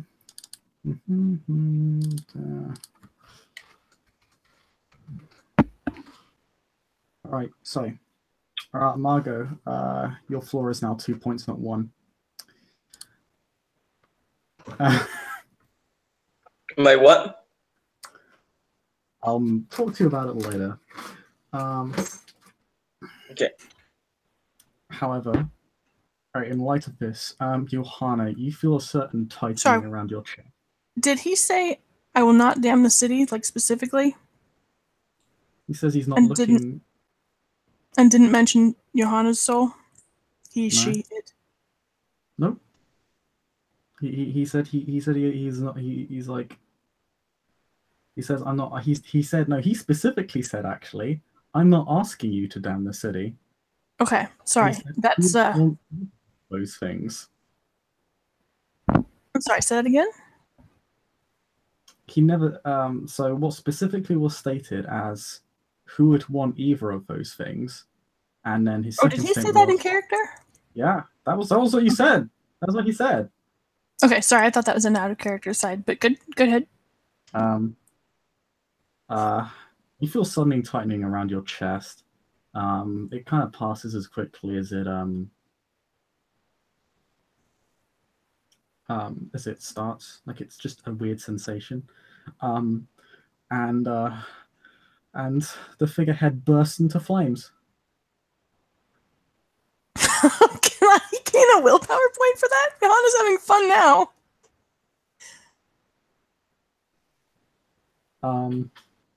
Needless to say, spontaneous combustion scares the shit out of the smoke. The caster is screaming, like he's dropped, like he starts rolling on the floor. He's like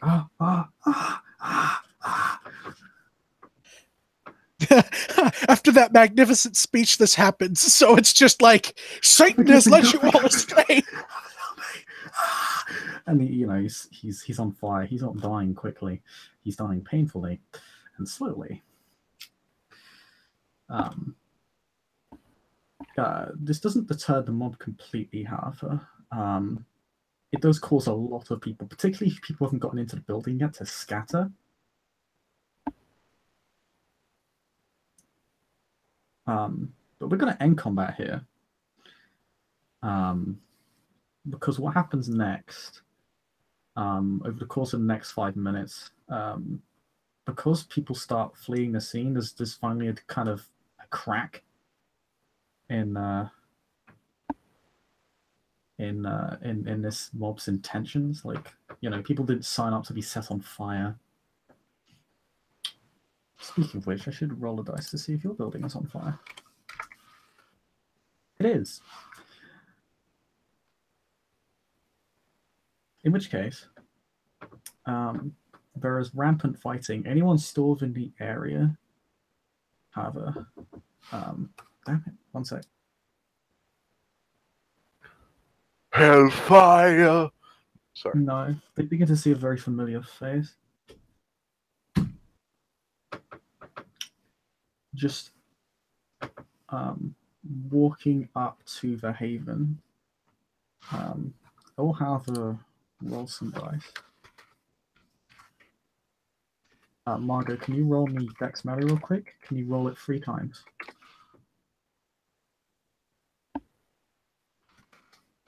Do I count my celerity in this again or not anymore? Or not? Because I've used my celerity, but it was a while ago now. Yeah. So do I count the celerity in the roll or not? Yep. Okay. And so Dex Melee. Dex and Melee, add the weapon strength to the roll as well, which is +2 for swords. Okay. Melee is, I think it's yes. So roll it 3 times. First roll. Oh wait, +2. Yes, +2 because of the sword. It's just long-term combat. Okay, that's very good. Roll it 2 more times. Yes. Holy crap, that was a good roll. Long turns give you a lot of really good favorable dice rolls. The problem is it also gives up your opponent's good dice rolls as well. Actually, they're going to start defending now because they're a focused target and they're fewer in number. Mob is so much greater in number they can actually do this. Normally you would not be able to do this, but it's 6 again.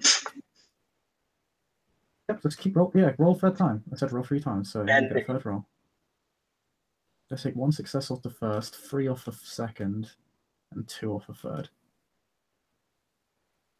You can't defend just because there's so many of them. There's still a lot of them. Like half the mob flees, it still leaves dozens more people than you.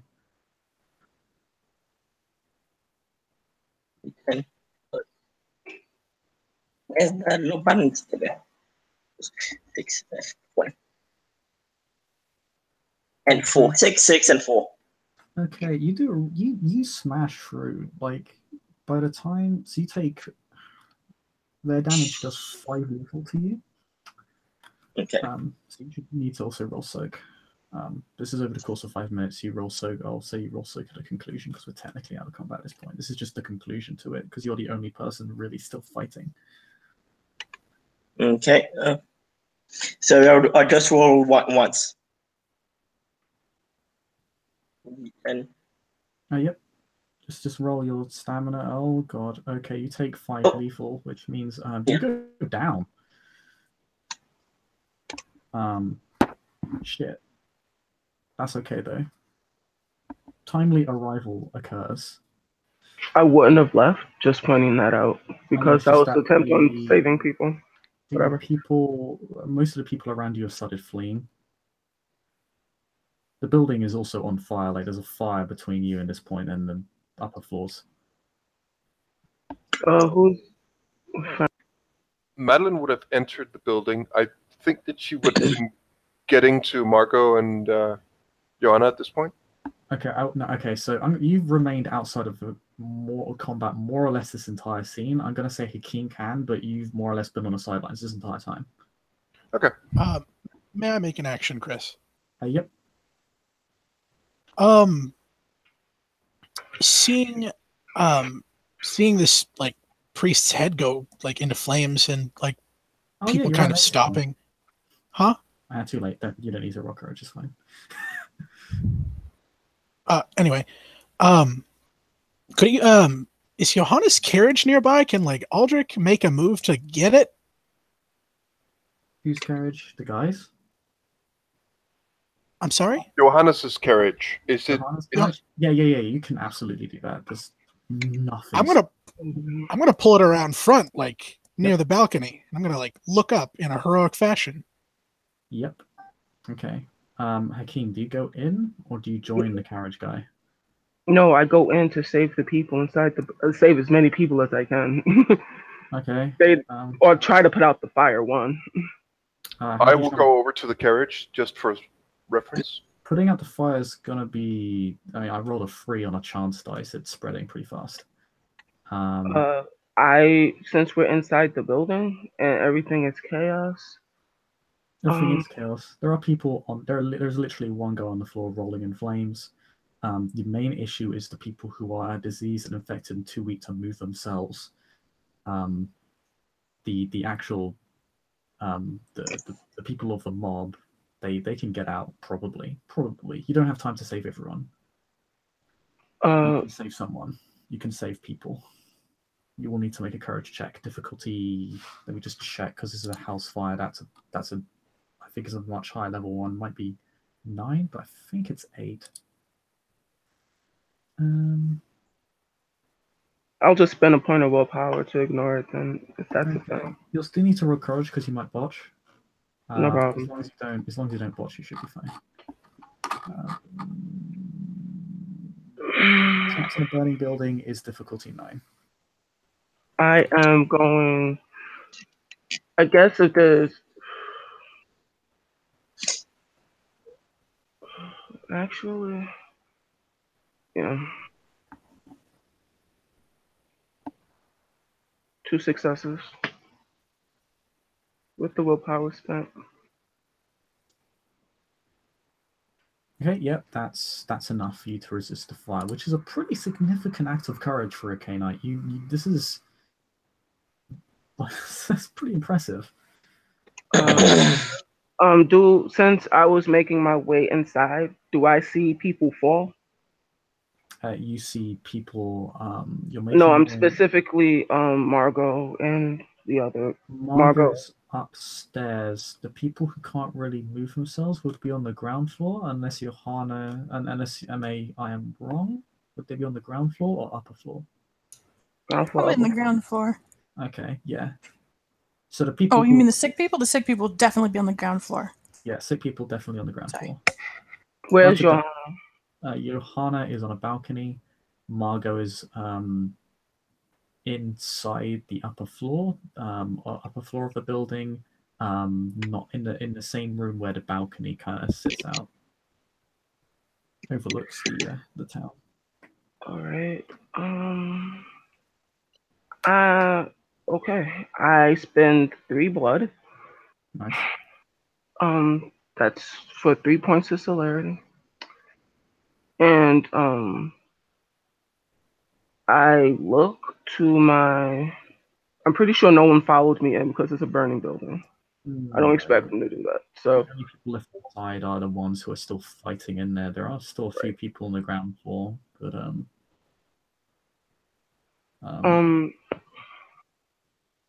I make I start. Yeah, I go for assuming Sorry about that. That's interesting. Shut up, Alonzo. That was a bad time for animalism. It was. It's not exactly what I was trying to do. So, I will try and go for my purpose was try to go and say what I was actually advocating for. I won't change it at the last minute. Was the priest they were calling for, the nun they were calling for. And since I saw them go up the stairs, that's who I'm going for. Okay. So you're gonna go up the stairs? Up the stairs. Okay. Yep, you can do that. You succeeded your courage check, so that's not a problem. Mm-hmm. You see, you see basically Margot falling. Pick up Margot, yell to Iohanna, let's go. Let's leave. You will be intercepted by a few thugs. Alright then. They really really? I think it. And there's like there's well over 100 people here. There's still like a dozen guys in the building. Some are leaving, others are like, fuck you. Okay. I could actually get 4 successes. Wow, that was really lucky. All right. So if you can. Can I ask a silly question? If I Yeah, sure. spent 3 blood for celerity 3, how the fuck did they see me? Well, you arrive in a blur because you have to stop to pick up Margot, which is when they're going to hit you. That is a fair statement. I was confused. It's fine. Yeah, so you just have to soak full lethal because they basically also they're obviously creeped out by the fact that you just like hey slowly, but yeah. All right. So roll the soap. Yeah, just roll a soak. Um, They won't be intercepting past this point if you just jump off a balcony, which I assume is what you're gonna do. Yep. Oh, I shit, take 4 and I go off the balcony. Okay, you're wounded. Wow, people so close. It's a good thing there's a carriage right here, I say. Yeah, everyone make a dex athletics check if you want to jump onto the carriage. It would normally be difficulty 4 to land safely, but you're landing on a small, unstable platform, so the difficulty will be 7. So I'm rolling that. Yeah, keep in mind your wound penalties. Iohanna, are you going to jump off into the carriage? Out of the burning building. Yes. I'm sorry, I missed what happened with Hakeem came upstairs. He picked up the body and then he went off the balcony. Okay. So you are the only one left in the burning building. That matters. When it comes down to, I know there's sick people, but you know. Can we keep this in character and stop interrupting each other? That would be awesome. Yeah, there are a lot of people in here. So we should probably keep it, pre-mute. Sorry, I'm just trying to wrap my head. Sorry. So Hakeem and Margot are now on the carriage, yes? I haven't made. I don't mean to interrupt. Or jumping onto the carriage. Jumping into it. And the building is on fire behind me. Yes?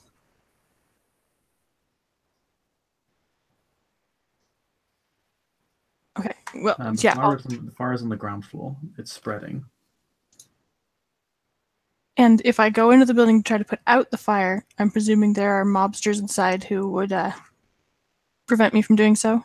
They're gonna be way smaller dice pool now because this has been going on for a few minutes and common sense is slowly beginning to kick in for them. That your main problems, you'll need to make a difficulty 9 courage check for being trapped inside a burning building. Can I make my dex athletics first? Yep. Great. It's just 7.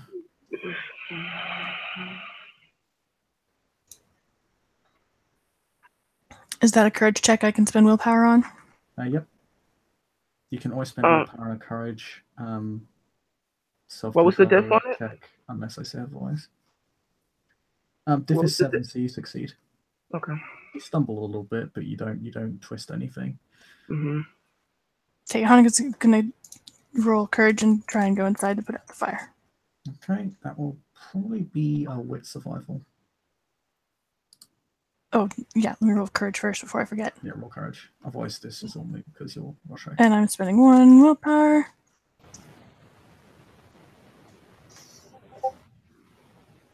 Oh, and it's a good thing. Wait. Where's my roll? So, that's not. Roll a d4. Roll the d4 at diff 9. Roll more d10s, please. Wound penalties don't apply, do they? I will say not to this one. Not to virtue rolls. I'll be nice. Okay. You made it. And then with survival. With survival. Do you have survival?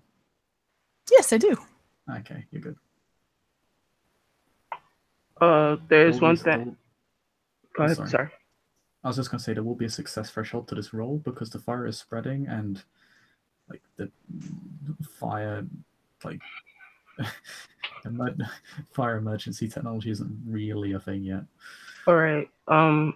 Once I put down the sleeping Canite, I'm gonna try to help put out the fire. So I will spend a point of willpower to ignore my wound penalties.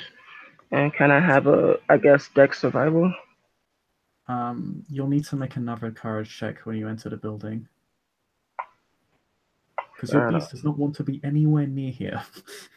If you get trapped in this building, you die. I understand that. And your beast is like, it doesn't want that. That's Instead so yeah, you can make another courage check, diff 9. Nope. Christopher, I'm sorry. I've asked a couple times in side chat, but where are my guards and my peeps? Did they all just run away? Like nobody stayed to help put out the fire in their home? I mean, not everyone lives here in like one building. Okay. That's particularly with plague victims. They'd be like, fuck that. Okay.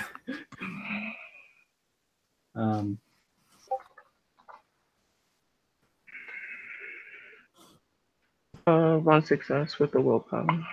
Okay, yeah, you make it just, but you're able to still do it. You can help with a wit survival roll. There is buckets of water around. There is also success threshold. You'll need, let's see, I rolled a 3, so difference between it. So you'll need combined, if you work together in an extended roll, if you get 7 successes cumulatively, you'll be able to put out the fire. And that's a start. That's 1 success. So you got 2 put together. You got 1 put together. Well, you're getting started. The fire is. Can one assist with that roll? Yeah, I mean, it was going to be an extended roll, so I was going to ask for both of you to roll again if you want to keep trying, but you're going to have to keep making courage checks is the problem. Okay. I'm down.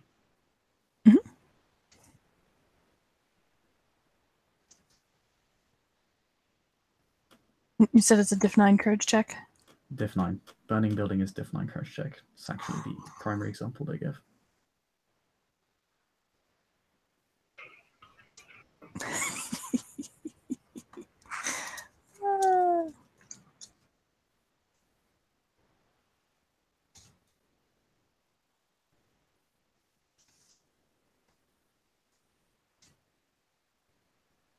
Okay.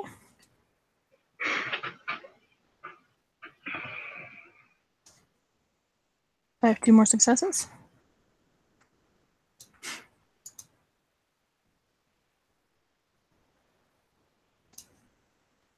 That's 2. That's 2. Yep. Antonius can make the same courage check and keep an eye on your willpower, by the way, because I know some. Oh yeah. Yep, keep him digest. Doing that thing. I'm keeping an eye on Discord right now, so I can't see side chat. My apologies. Spending that willpower. So that's 3 that I've spent so far. I mean, people are somewhat flammable. I'm just saying. That's right. They're full of blood. They're wet. Roll them around a little bit. Humans are 70% water. There's no way this can go wrong. This can go very wrong. We could die here. This could be like GG. Thanks for playing, guys. Did you spend willpower on that? You spend willpower on Yes, that sir. check? Okay. Yes, sir.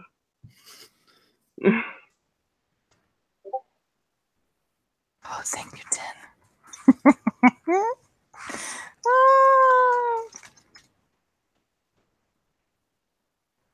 Oh, well, that's pretty good. I think that might be. I think MA just. I forgot my math. MA, we'll just see what MA does. MA gets One a more. success. That is enough. You contain the blaze. Over the course of the next 15 minutes, it begins to smolder and die. It takes a while. It takes a lot of water. It takes a lot of willpower and courage and mental fortitude, and by the end of it, you're just mentally exhausted, and your beast is just clawing to the surface. The wounds that he sustained, he just kind of collapses on the floor, like. Oh yeah, it should be noted. How old is Hakim as a Canite? As a Canite? This is relevant because of your clan. I guess he's never really thought about that. Because it's a clan weakness that really comes into play, but we're playing Ancilla, so it might actually come into play for the first time I've ever seen. Okay. I don't actually have an answer for you, and I don't want to like throw out an arbitrary number. Okay, we'll play it out later. Okay.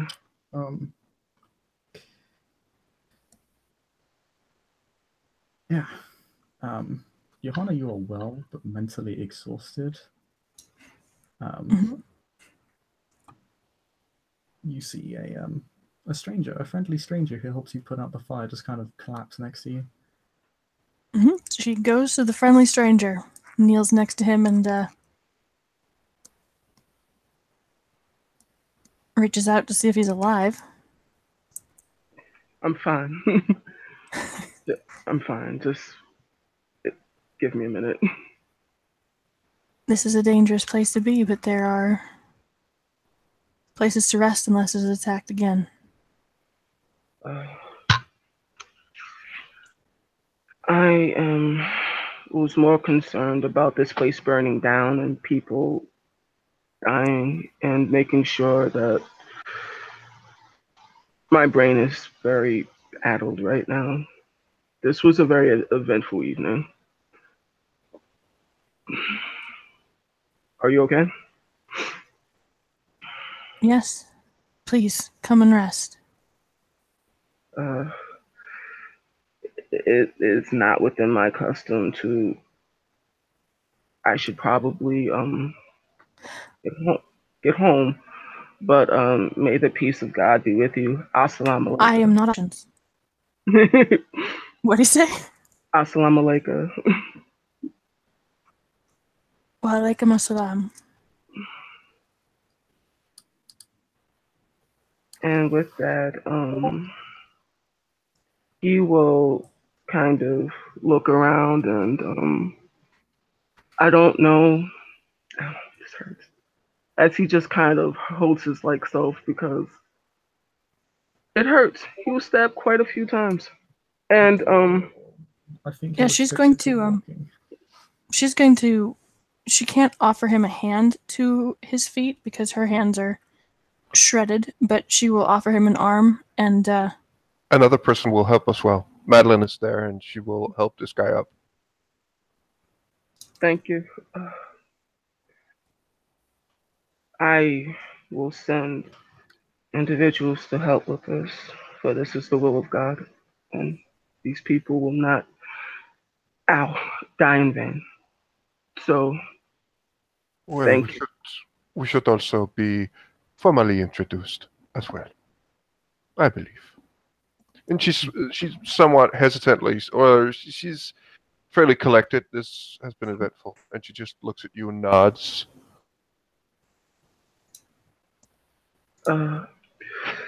My name, Hakeem Al-Shaya. What you say, Rob?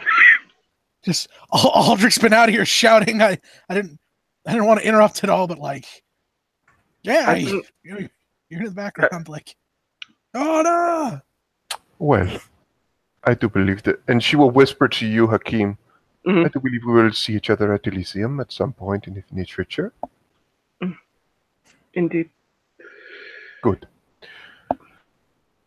Well,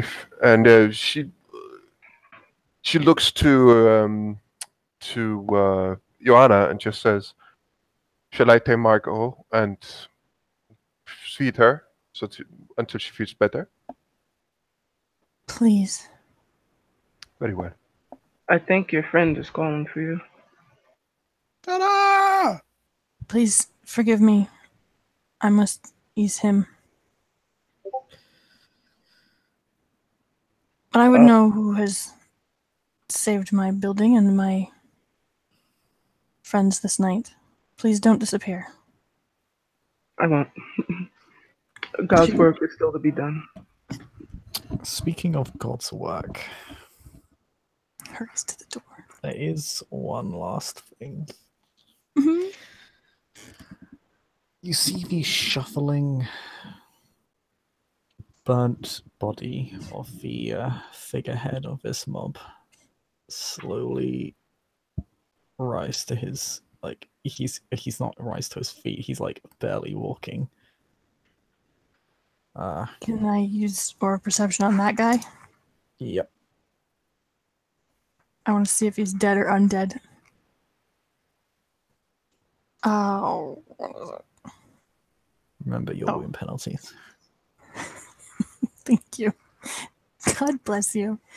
Oh, it's perception. Okay. And if you use heightened senses, it's diff 6. Or like lower, because you have like high aura perception, I think. Like- Yes, she's going to activate the aspects and do that. Yes. But you said it's lower because she has aspects 3?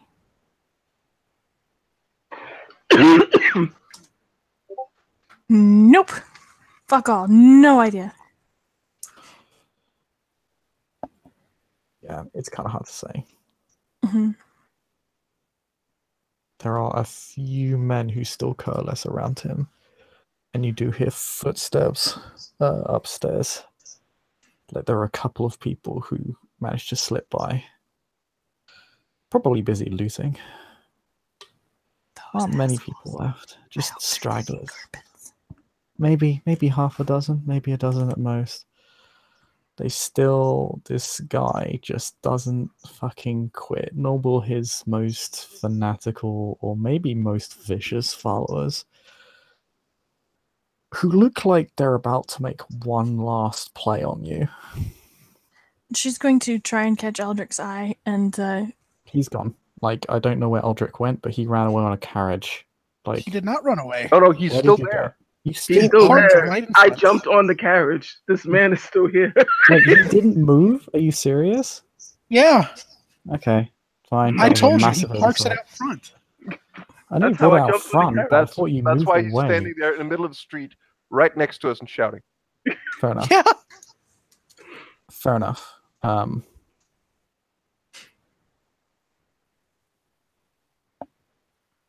and where'd Margot go, by the way?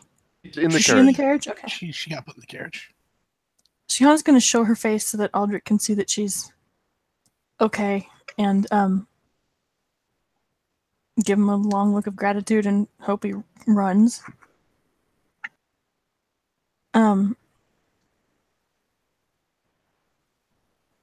One just lodges a spade in the carriage, doesn't do anything else. What's that? They basically one of them jams the wheel of the carriage. Oh, okay. God bless you. As Hakeem just looks, I'm going home now. Everything hurts. And there are two That seems people fair. behind you as well who are about to strike you.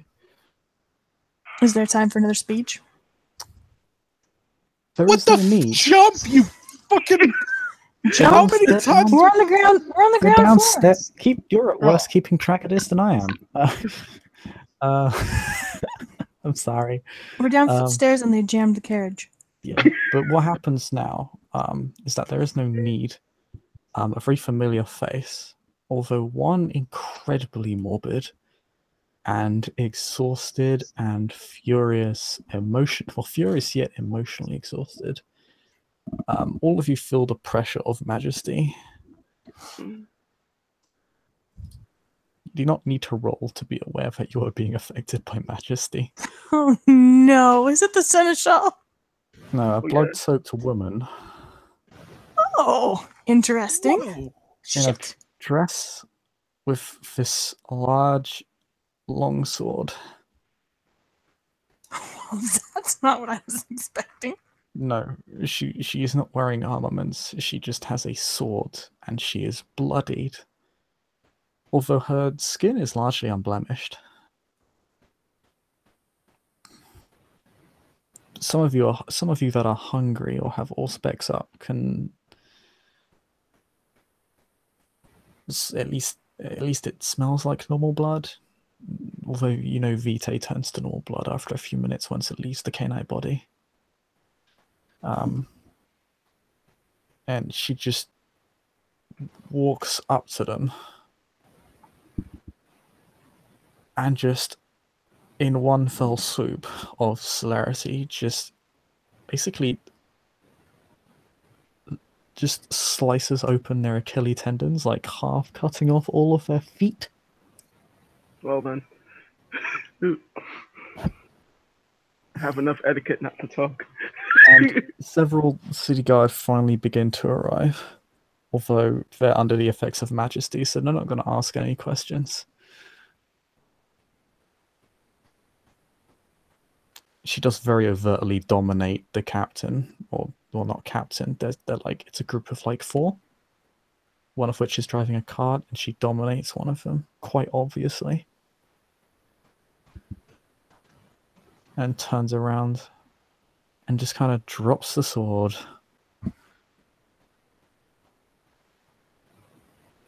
And we'll run aura perception on everyone.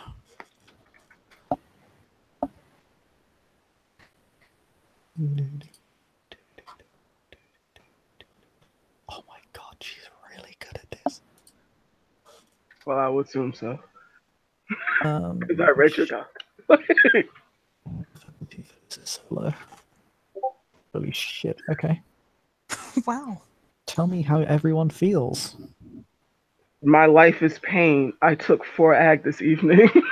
For lethal, not ag. 4 lethal, sorry. He Defined, took not 4 baggy. lethal. He feels satisfied. And everything hurts. He wants to go home. Madeline feels excited, drained, and angry, and, well, quite a few different emotions.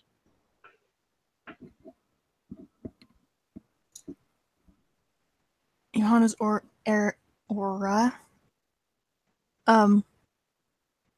is modeled flashes of red and orange, tinges of brown. It's like a pale fire going on.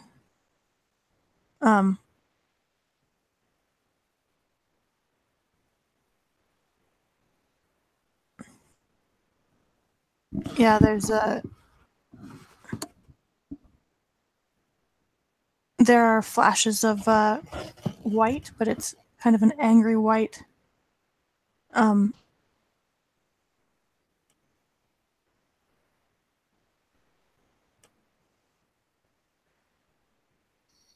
it's mostly that.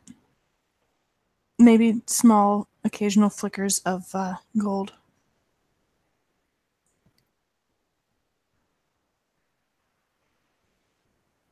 I'm not seeing concern on this chart, so I'm going to assume that it's maybe pink for compassionate.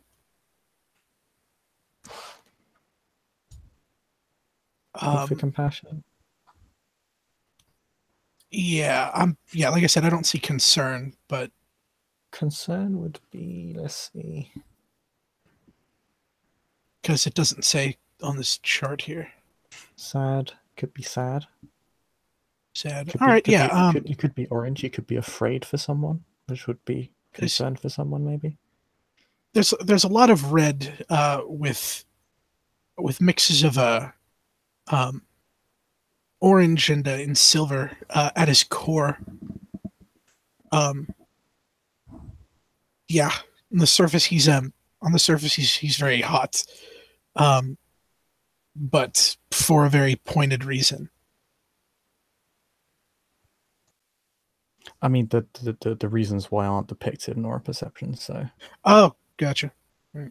It's just the emotions. You wouldn't know why unless that person literally told you, or you already had a good idea, like it was obvious. It only tells you the emotional state and what kind of supernatural they are. Mm-hmm. To figure out the reasoning behind something, you need to combine it with telepathy, which is level 4. But yeah, I mean, that's pedantics. Yeah, she literally just drops the fucking sword and just says in a fairly tired voice, "You are not the only one." Who's she saying that to? You. Who is this? Johanna takes a moment to drop a deep, exhausted, and fairly bitter curtsy. And a grateful nod. And is she asking who Hakim is? Yeah. She turns and glances at Hakim. She doesn't know he's a vampire yet, but she gives him a nod of her head. She's gonna drop Aura of Perception on him since everybody's treating him. Does anyone who's being aura perceived have deceptive aura? I know Madeline does, I think, but it's largely irrelevant. I guess the question is, does Hakim have deceptive aura? Oh my goodness, she botches. At Div 5.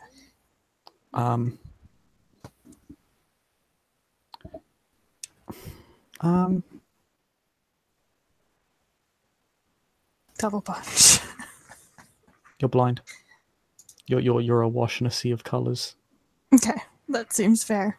It's like an acid trip. Actually, wait a minute. No, she had one success. I'm sorry, just kidding. It's not a botch. It's Div 5. No It's acid just trips. a failure. No acid trips today. So she just fails to see anything. No. Does Hakim have deceptive aura?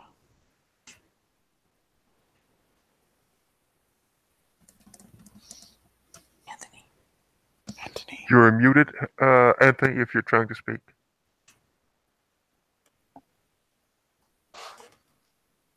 I'll check his sheet. EBRB'd. Ah, okay.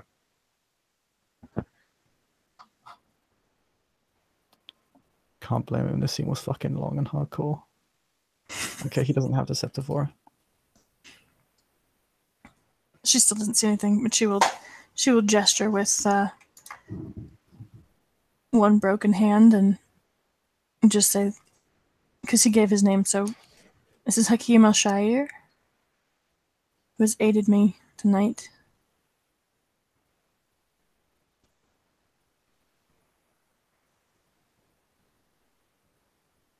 At risk to his own life. Madeline will look to Iohanna and just say, he is one of us. And threat to his own life, but yes. She I'm aware. stiffens and like tries to rub her eyes with her palm, and that's a bad idea. Rest yourself. My friend, you have been through quite enough tonight.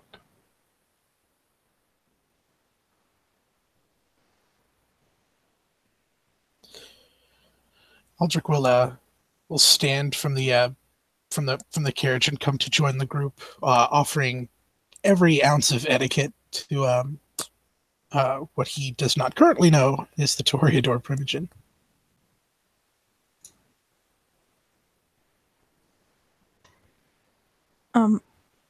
Since she knows Hakim is one of us, she's going to give an apologetic look to what's her name? The Primogen. Be like, forgive me, Margot is gravely injured. And she's going to go to the carriage. What are the... It's safe here, right? The mortals are either Majesty or whatever. Yeah, like people who weren't just forcibly turned in are now voluntarily doing it because Majesty is, well, I mean, it's Majesty. It turns people into servants unilaterally across the board. If she took someone into the carriage and killed them to feed Margot, would it be a breach of the silence? Or are there people watching? You go to do it, Rosalie stops you and says, I've had quite enough killing for one night.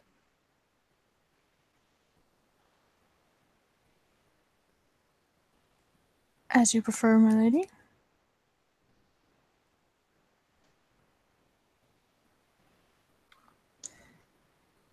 I will see that she is delivered to the safety of her own herd. No, she is tortured. She will not be able to rise.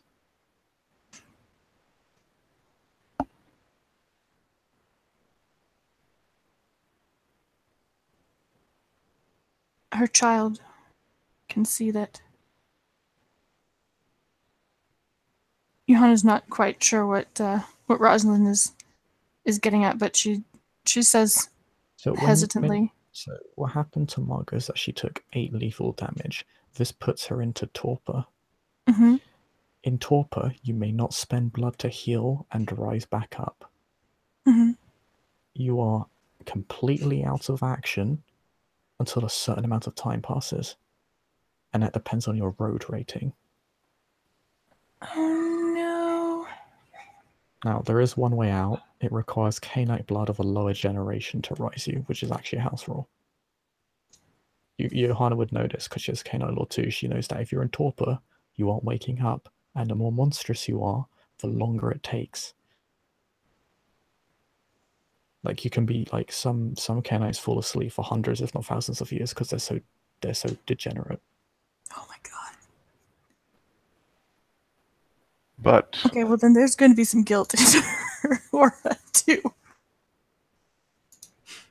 Don't be. She can learn from this. You can learn from this. I must see that at least she is in a safe place when the sun rises, and my home cannot be considered such a place tonight.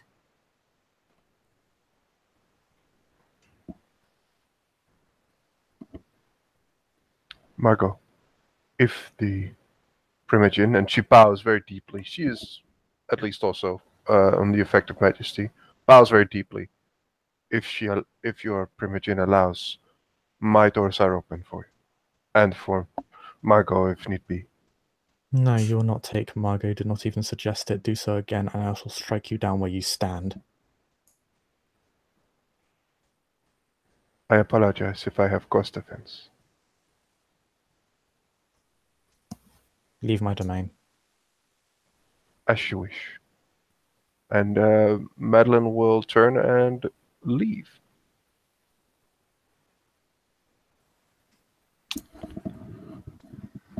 She glances at Iohanna before she goes. Iohanna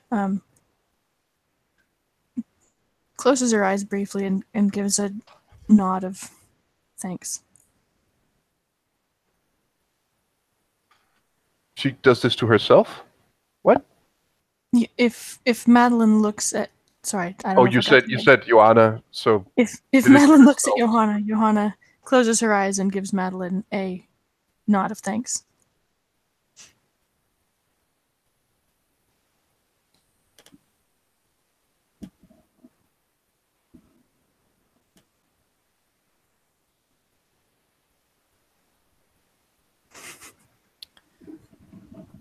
I really need Anthony. I know. I'm sorry. I don't know. In the interim, Aldric bows, of course, a very etiquette-filled bow, and just says, "My lady," without making eye contact, and also gestures towards the carriage.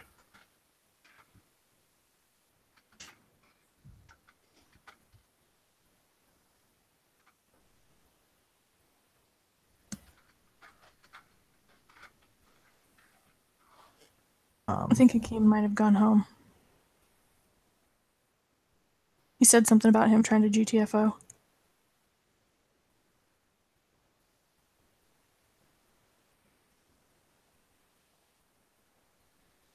In which case, it'll be dealt with off scene. Okay. She's just gonna ask him his clan.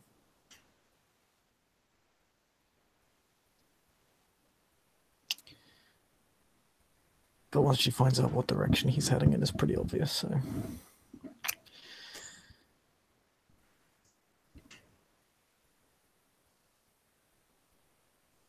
Nah, Max, it wouldn't be waste like it for literally a single comment, a single statement, so it's not a big deal.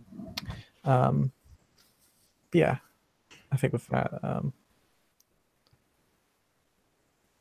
yeah, Toreador will literally send away everyone who is not a Toreador to you, Aldric. She will say, she'll send away anyone who's not Aldric and the Toreador.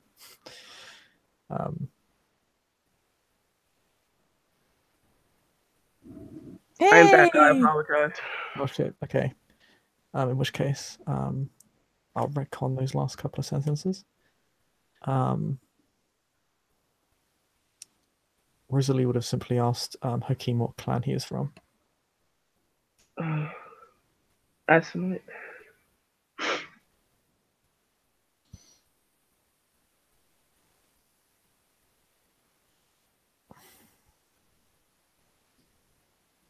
There's like just the longest blink, and then her turns to you and she says, "Since you have aided in the security of my domain, I shall not declare you in breach of it."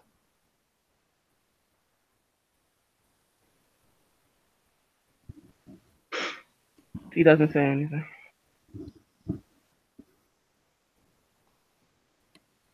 Your help has been invaluable. She gives him a curtsy.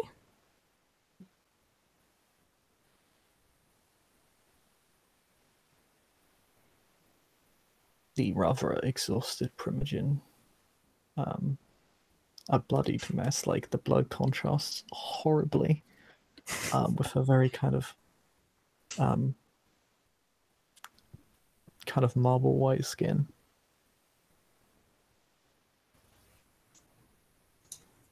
And her hair. And she simply turns to Hakeem and says, "Please leave my domain." As you wish. "Thank you." And number one person on my shit list. Gonna ruin this lady. He walks away.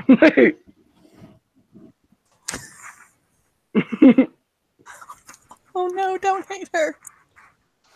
We'll talk later. I'll talk you out of it. It'll be good. I am viciously going to skull fuck this woman. She is dealt her grave. I cast Present 6 and nothing matters anymore.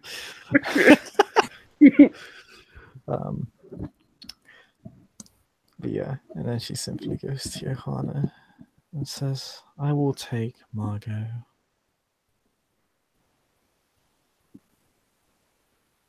Thank you. I cannot offer her the security she deserves tonight.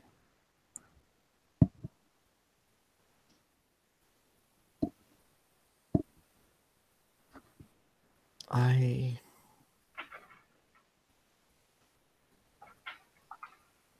will discuss this with you both later.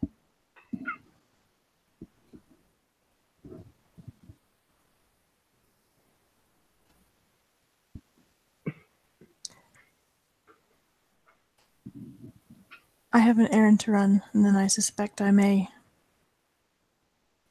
best serve the city's interests by leaving it, as I have obviously become something of a flashpoint for those elements which would disturb the peace.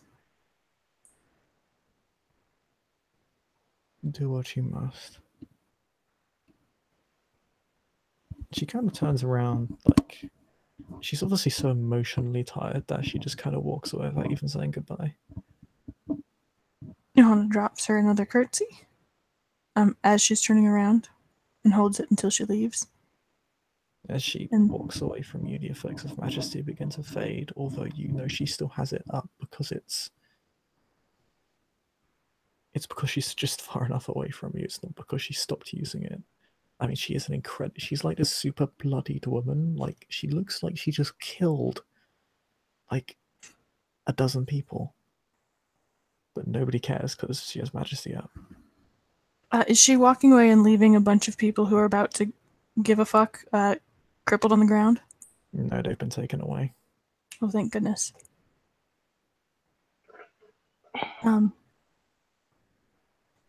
Okay.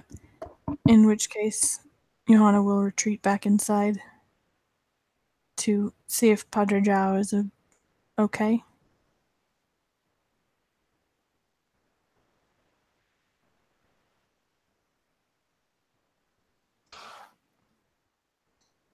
And find somewhere quiet to feel sorry for herself for some time. God, let's see.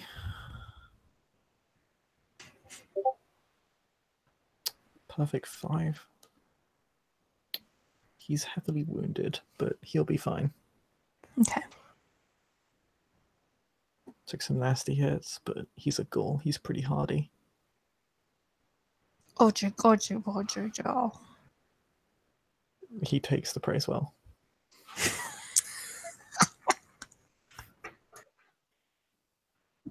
And I think with that, with the good Padre being considered such a good boy, he's such a good boy. We can end the scene right there. Thank you, players, for playing. Thank you, watchers, for watching. This has been a very long and eventful scene, and we'll see you next time.